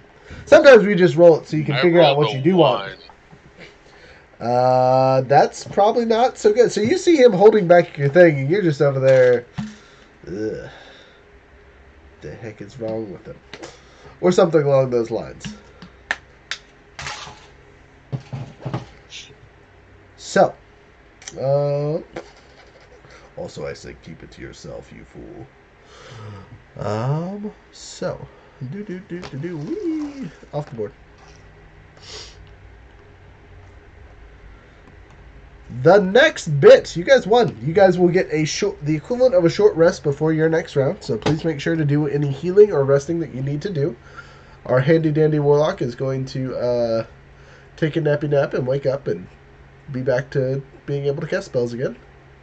I'll make like a offhand, like a comment to technical difficulties. I was like, if anybody needs help cooking that meat, that burnt meat, so it doesn't go to waste, I can do it. Why are you trying to cook me? No, the 2 people that died, we don't want their bodies to go to waste, do we? I assume we'd let their friends take them and bury them or something? Forget I said anything. I kind of walk off. Profi turns to the rest of you. Are we supposed to eat the people we kill? Because we've been doing a real bad job at that. Is that a Wildlands thing? No. Oh, okay. So, as we do this, I'm going to pull up the charty chart to update stuff, so give me 30 seconds to walk through / talk about that. So, congratulations, Royalist! You win! What's that mean? Not much. But it means something. Hey, this is a good hopping off point for me. Okay. I've only got about 15 minutes left anyway. So I will send a message with my attack stats and stuff. It's been a great night. Thanks, guys. Of course, man. Talk to you later. Thank you. Awesome, Nice awesome meeting to you. have you, man. Thanks for being back. That sounded really bad. That's not what I meant. I didn't really hear you. Yes, sir. Could be a little cockeyed. That's all right. So, the next round would be Tom versus Iessa Spears, which is literally just Tom. He's all by himself again, just flexing on fools. But he gets an automatic bye because Iessa's team is split up, which jumps us down to the Land's Heart, and the Bonk Boys. And you guys have seen the Bonk Boys before. One of you fought the Bonk Boys. Who was it? Let's scroll up. Who was it? It was... Younger fought the Bonk Boys. Giant barbarian guy. Yeah. So, the Bonk Boys in the Hearts lands... Lands, plural, heart. Why is there not an apostrophe there? Because I'm dumb, that's why. So, what it looks to be is the Bonk Boys are a bunch of broody, strong boys, right? Led by Way descendant Bonk. And then the Landhearts are the only people in the tournament using mounts. They all seem to be traveling with these weird reptile, lizardy things and horses, and they all have their own mount. There's only 3 of them. But one has a lizard, one has a horse, and one has what looks to be a like a slime is the best way you guys would have for describing it. Anyway, let's roll and see how they do on the board here. Alright, so the Heartlands is going to be yellow, and the Bonk Boys are going to be blue. Minimize this so everyone can see my rolls here. Alright, any side bets before I roll them? No, I'm not gonna. My character's not gonna bet. Okay. Hiya! Come back. I need you. Oh! Alright. Start off winning for the Bonk Boys. 2 wins for the Bonk Boys. It's a trouncing. The Heartlands just get murked within the first couple minutes. There's no back and forth. No nothing. Just crushed. During these combat frozen, you can tell my character is like really struggling with their morality because like all this combat and blood is like bringing out their like primal self, and so they're really like struggling. You can kind of tell if you have a good enough passive insight. What is my passive insight? That's not really good. Yeah, mine's a 10, so like, unless you're being obvious, I'm going to eat these guys. I have no idea. Then you may want to roll, I don't know. I'm not going to worry about it. I'm not actively trying to see if my friends are trying to eat people. If they are, I don't want to know. I'm more interested in what's happening inside the arena. So, okay. The next round is between the Royal Guard's Bane and us, the Royalist. Almost ironic. People are very confused by the names. They're like, why, what, how, why? This makes no sense. We shake our hands at them. Ha ha ha ha ha. You'll never know. Okay, so on the field we go. Do you guys want to be on the left or the right side? Oh, I gotta see if they wake up. So first I gotta see how many of them there are in this group. It should be 7. It is 7. Do we heal at all? Yes, you have the equivalent of a long rest, so do any healing you need to make for your character. Don't heal all the way, but use your hit die as you would during a long rest. Okay. Okay, so... Short rest. We had a short rest. Yes, that's what I meant. Sorry, short rest. So, of the 7 that were in the previous tournament that all got knocked out, 6 of them will be up to fight. So they still have a team to fight you at least. But, you know, things and reasons and stuff don't look like they're the strongest. Anyway, do you guys want the left or right side of the field? I say we take the side of the field that we're on. Okay. Same formation as last fight, or do you want to mix it up? Yeah, let's go with the same formation. Okay. Yeah, same formation's fine. Seemed to work out pretty well for us. It did. Alright, so... 1... So I'm finding the appropriate figurines. Where's the rest of my rat people? There's one.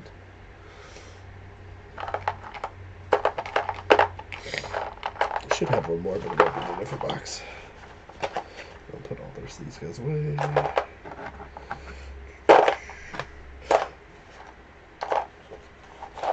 Alright, do you guys remember these guys' descriptions at all? I would say I don't think so. I don't Vaguely. think I've ever heard them. Okay, so they are small in stature. They're all short people. They look to be thievy is the best way to describe them.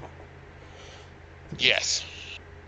Roguish. Rogue-ish, yes. So I would have done my charisma right again.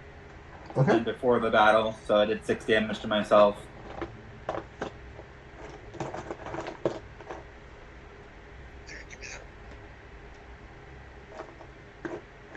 Hey, there's And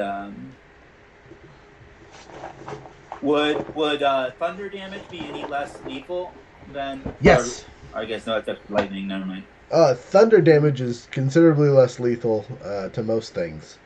Now, No, it'd mind be you, lightning though. lightning can also be non-lethal because you can like electrocute people. Oh, okay. Then I'm going to choose the right of the storm instead of the right of the fire.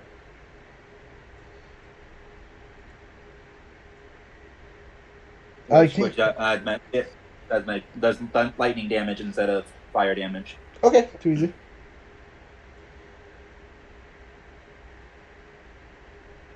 Easy peasy lemon squeezy. That's my line, dang it. Okay, anyway. Yeah.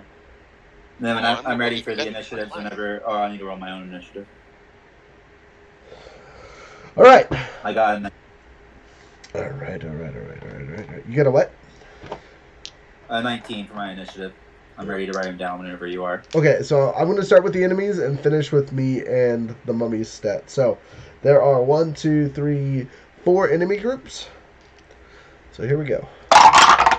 Enemy group 1 goes on, which is this flying dude right here, is going on 15. Enemy group 2, which is the dwarf, is going on 14.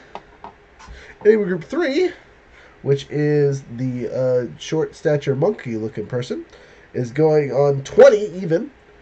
And then all the rest of the enemies are going on 6. That's a bad roll. And then for me and younger, I am going on 14, and the warlock is going on 7. And what's the 14's X? 2. It's probably 2? Is that higher than the other guy? No, I don't think so, actually. Number 2. Let's look. I have his stats. Give me 10 seconds. And what was your guy's name? Profi. And then... Profi? Okay. Profi. And then Marzex is the mummy, by the way. But his dexterity is +3. It's better than mine, so I take that back. And the mummy got 7? Yeah. Okay. And what did you get? 7? Frozen? I haven't rolled yet. I was waiting. You're gonna roll for fodder. Oh, yeah, I should probably do him too. You're right. This is a 15 plus his pluses. Let me check his pluses because he sent it to me over text. Of course, it's penciled in super tiny. Can't read that stat. Let's go over to the next. +2, so a total of 17. Who is that? That is for the robot. Which edition? Jeez, that was loud. Get out of your phone.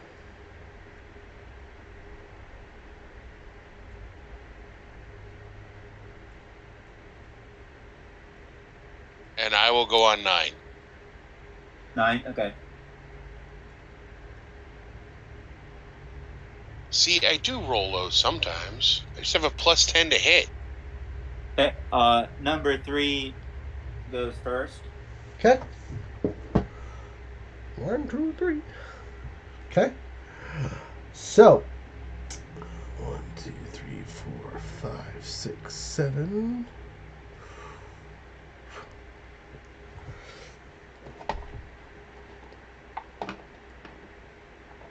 Who is he next to? Profi. Okay.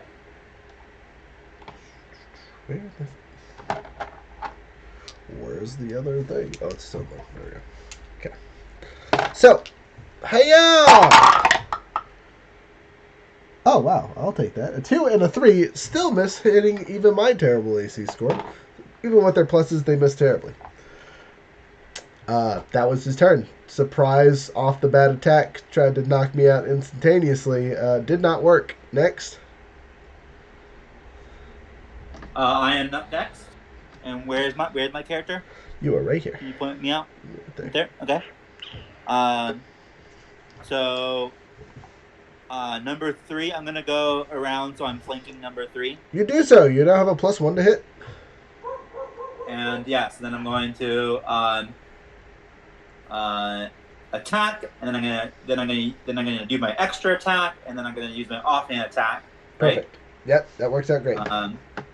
So I'm gonna do my attack roll, and then all my damage roll after attack.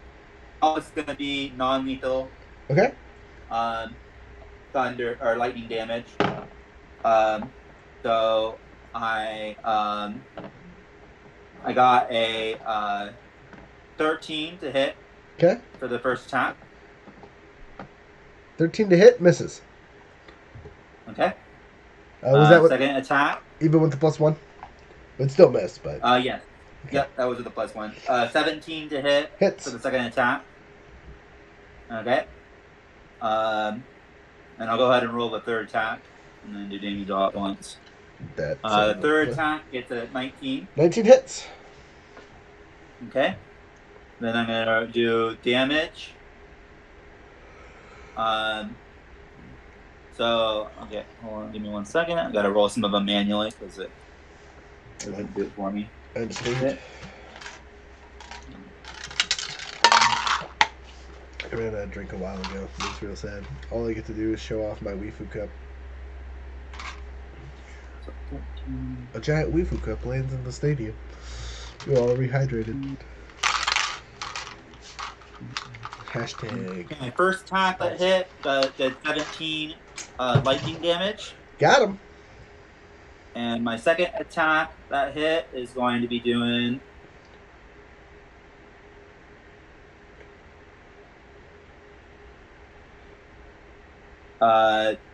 16 lightning damage. Okay, you do so. Now, just to make life simpler, so you don't have to call it out the entire time, because you are using lightning damage, you can basically say you're doing a shocky baton.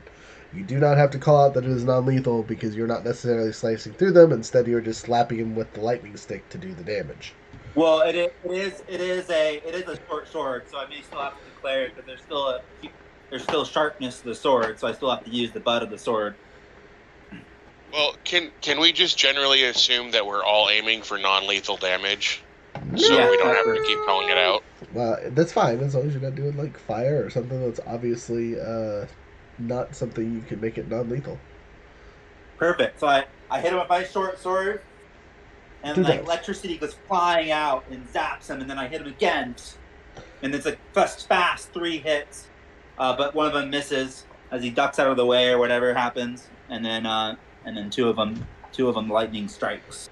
They dodged the first swing. Unfortunately, their dodging did not last so very long. They're still alive, but they looked shocked, to say the least. Next. Cool.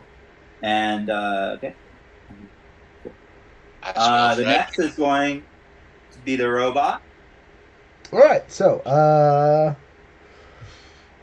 this is a hard choice for him. So on his first move, he gets to go fast. So he's going to move and then activate his range. So he's going to go up against Short Boy McGee here and activate his range. Let's see what kind of range he gets. That's an 8, which I believe makes him roll again. I have to look for the silly chart really quick. Give me a little bit. I should have pulled that up ahead of time. Totally forgot.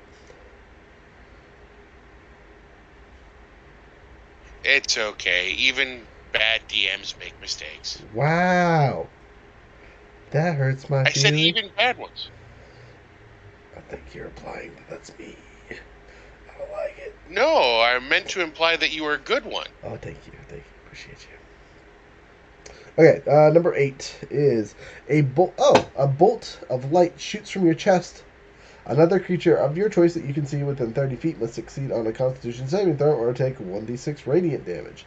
And be blinded until the start of your next turn. Until your rage ends, you can use this effect on each one of your turns as a bonus action. Which is the one that lets you roll another one? No, none of them. Okay. Cool. Anyway, yeah, about that. Bolt of light shoots out to blind the dwarf here, maybe. Let's see. The dwarf says, no, sir. I've been in the dark long enough. I know how to avoid radiant light bolts. He takes no damage and is not blinded. But even still, that's cool. He makes his attacks. He's got hit. In no bonus action, so hit. First attack. Is he going to attack reckless? Yeah, because why not? He's not playing his character. I can play him as dumb as I want. Alright. 9 plus pluses. Oh, it still might actually hit. Go back to his text message. Zoom in real good. He has a +8, so 9 plus 8 is 17, which still hits the dwarves' AC. Barely. So, let's smash on the first hit. And critically on the second hit. Okay. He said he's using his fist though, right? Yes, he's currently just using his Iron Fist, not using his weapon. Okay, so Iron Fist. I'm trying to find where that's at to see how much damage to do. Okay, so his Iron Fist are 1d6s. Okay, so the first one hit does a whopping 4 points of damage, 6 points of damage, and then the second one is a critical, so it gets an extra die, and it's a throw effect. A 6 and a 2, which is 8, plus 4, so 12 points of damage, and it's critical. So he hits him so hard, it breaks this dwarf's pike in half. So he has a broken weapon. And that's his turn. Next. It is for next. It's going to be number 1, NPC 1. NPC 1. Ah, this guy. Fly again. So he's going to fly up in the air about 20 feet and then fly 10 feet over. And then he's going to take a javelin and get it at the robot from a safe distance. I'm going to use this handy dandy box to show that he actually knows he's a D6. So he's 4 up. Right there. Javelin time. Hiya! And he gets an advantage because he attacks recklessly. 15 plus pluses will hit. He takes a javelin to the back for a whopping 6 points of damage. Next. Okay, it's going to be NPC number 2. Okay, that's the dwarf. The dwarf has a broken weapon in his hand, which he will still swing with much gumption as possible. Unfortunately, now it only does a d4's worth of damage. But it doesn't matter. He gets 3 attacks. First attack, critical fails. He gets. That's 2 1s. That was 2 1s. He swings for the fences. Unfortunately, like a terrible baseball player, he takes his good bit of his picking, yeets it into the outfield, hitting one of the people in the stands, getting a critical hit on the stand member, murdering them. The crowd is very upset. Yeah. He is weaponless. And in shock from murdering someone in the crowd. You hear of an announcement, that's coming out of your earnings. If he wins. Next. It's going to be Profi. Profi Tullius. Turns around, says, hello, little sneaky friend. Got? Maybe? Let's see. Rolling. 13 plus 7 is 20. Definitely hits. So I'm going to activate Sneak Attack. 5 of these. This is so nice being in the pokey poke. The D8. Oh, that plus 2. Pretty average rolls. So 10, 15, 19, 21 points of stabby stab damage to this one, which she bloodied now. Okay. Secondary stabby stab with my psionic thing. Misses terribly, and 1d4 style version. That'll hit. That D4 be hidden, yo, every time. Minimum damage of 3. So total damage for this round 24? 24. Acceptable. Not dead. Who's next? It's gonna be Frozen. Frozen. You have a target-rich environment and someone who is flying. Flying seems like a perfect opportunity to use my reach. He's 20 feet in the air. He's 20 feet in the air? Yes. Oh, well, I can't do shit about that. Well, you can still throw things. You're a fighter. You have other weapons, right? Yeah. I've got a crossbow. You do have a crossbow. Now, mind you, there are 3 unengaged enemies. The flying dude and the dude that has no weapons and is just like sitting in front of the death machine just like, take me now. Oh, and just as a side note, we are getting close to our time. We'll probably have to take a picture of this map and finish this fight later, unfortunately. But do you just want to call it now at my turn, or do you want to... Let's finish this round, because we're almost at the end of the round, right? Yeah, we only have 2 more people. Okay, so we'll finish the round and then call it, because that'll be a good stopping point. Alright, do I have enough movement to get over to these 2 unengaged guys on the lower yes, for sure. corner of the map? Yeah. You can get next to both of them or just next to one of them. Your choice. Let's go for both of them. Okay, you do so. You're right there. Try not to knock over the other guy. You're next to both of them. Alright. This guy that's in front of me here is going to get all 3 of my attacks. Alright, roll to hit 3 times. Don't roll 1.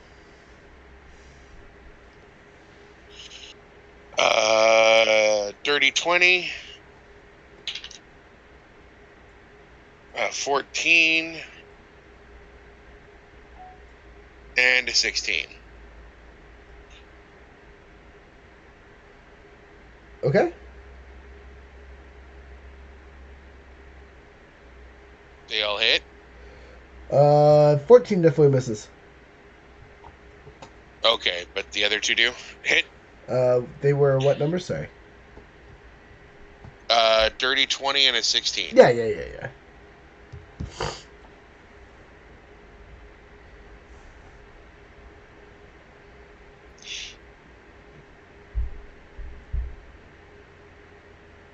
Wow. He says, I got all 1s. This is not funds. You're not far off, actually. That's 9 and...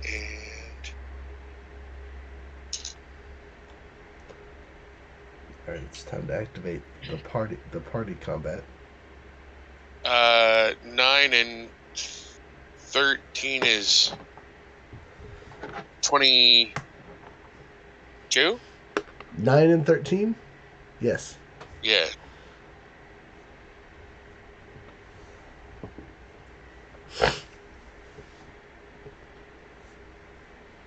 So, yeah, 22 points of damage total.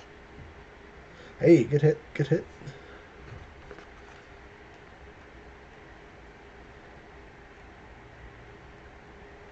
Okay, he's still up and at him.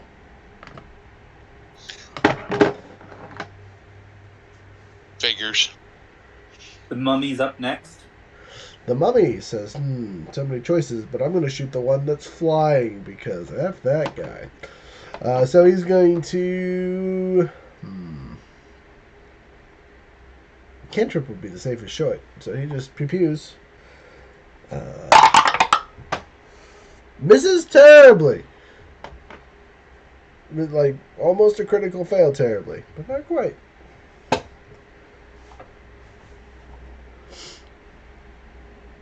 Say, shit better next time. Right. He'll move away from this shenanigans a little bit, but that's his turn. NPC number 4 is the last one. Turn order. Go ahead. Okay, so that's all 3 of these yahoos. So this one's just going to step up and stab. These guys are going to step up and stab. He's actually going to go and get the flanking bonus from this guy because he can't get it from the flying guy. So he gets +1 to hit the robot. Didn't matter. 7 pluses misses terribly. All right, 2 attacks on our handy dandy yada yada. 1 hit, 2 hits.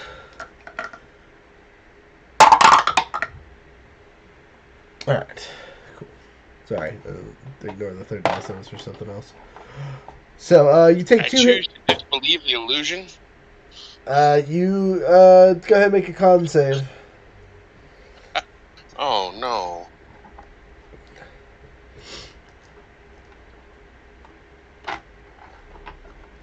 Oh, con save? Yeah. Shit. Not this hard. 14? 14! You save. You realize things are much, much, much worse than you think they are.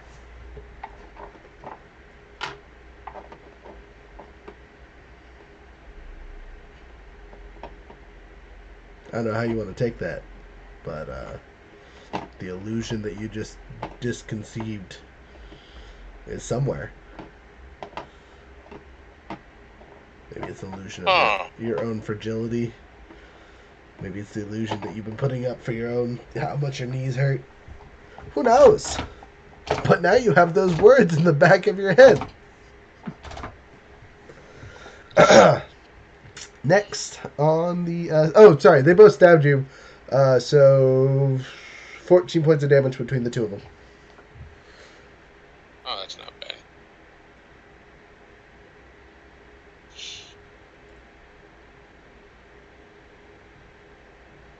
And with that, it would be the top of the turn order. Okay, so at this point, stop the recording here and go to photo. I'll rotate the board so I can see it all. If you guys want to take pictures on your end so we have multiple angles, I'd be appreciative. I'll upload that to chat shortly. So that's it. We're going to do an extra review once we stop streaming. For those of you that joined us while we were streaming, thank you so much. Truly appreciate you. For all the new followers, thank you. Yeah. We have a code for the end of the session. I can't forget that like I did last time. But the code is... The other one's free class. What's this one? I'm going to need to write these down so I remember. But we'll do the same one just to make life easy. Free class, FRE, CLAS, the C and the F are capitalized. That'll get you 5% off on the store till the end of the month. Speaking of the end of the month, we have stuff that we're going to be putting out sometime between now and then. But we are also, I say we, Younger unfortunately isn't with us tonight. But me and him will be in a place for a business trip starting the end of the month, beginning of the next month. And while we are there, our activity level on Discord / all the other stuff might be intermittent. So for our wonderful Wizard Tea subscribers, if you guys don't see your stuff directly after paying in, just make sure we don't forget that month. We should have everything set up so it'll be easy. Really disappointed. Yeah. Yell at us later. But on that note, you know what I mean? Don't let us forget. We are people. We do forget things, especially when it's right in front of our face. Now, mind you, we should have everything set up to where it will be clicks of buttons and shouldn't take more than 30 seconds to get stuff sent out. But if it does and we somehow miss it, give us a couple days. We'll get it when we get back. Other than that, I don't have any super major announcements except for Kyle. Thank you for coming and playing with us. Obviously, we thank you for having me. Still need to do our after action review. The question, Startly, will you be joining us next week? Or not next week? Sorry, the next time we play. Yeah, I'll give it a little bit more longer of a try. I didn't get to engage with the characters too much this session, so it'd be nice to have at least a few more sessions to try to understand what's going on and engage with you guys a little bit more. Sweet. If you'll have me, of course. Yeah, no, you're stuck with us until you give up. So with that being said, with adventure in mind, have a wonderful night. Again, thank you for the streams. You all have a great day. Good night.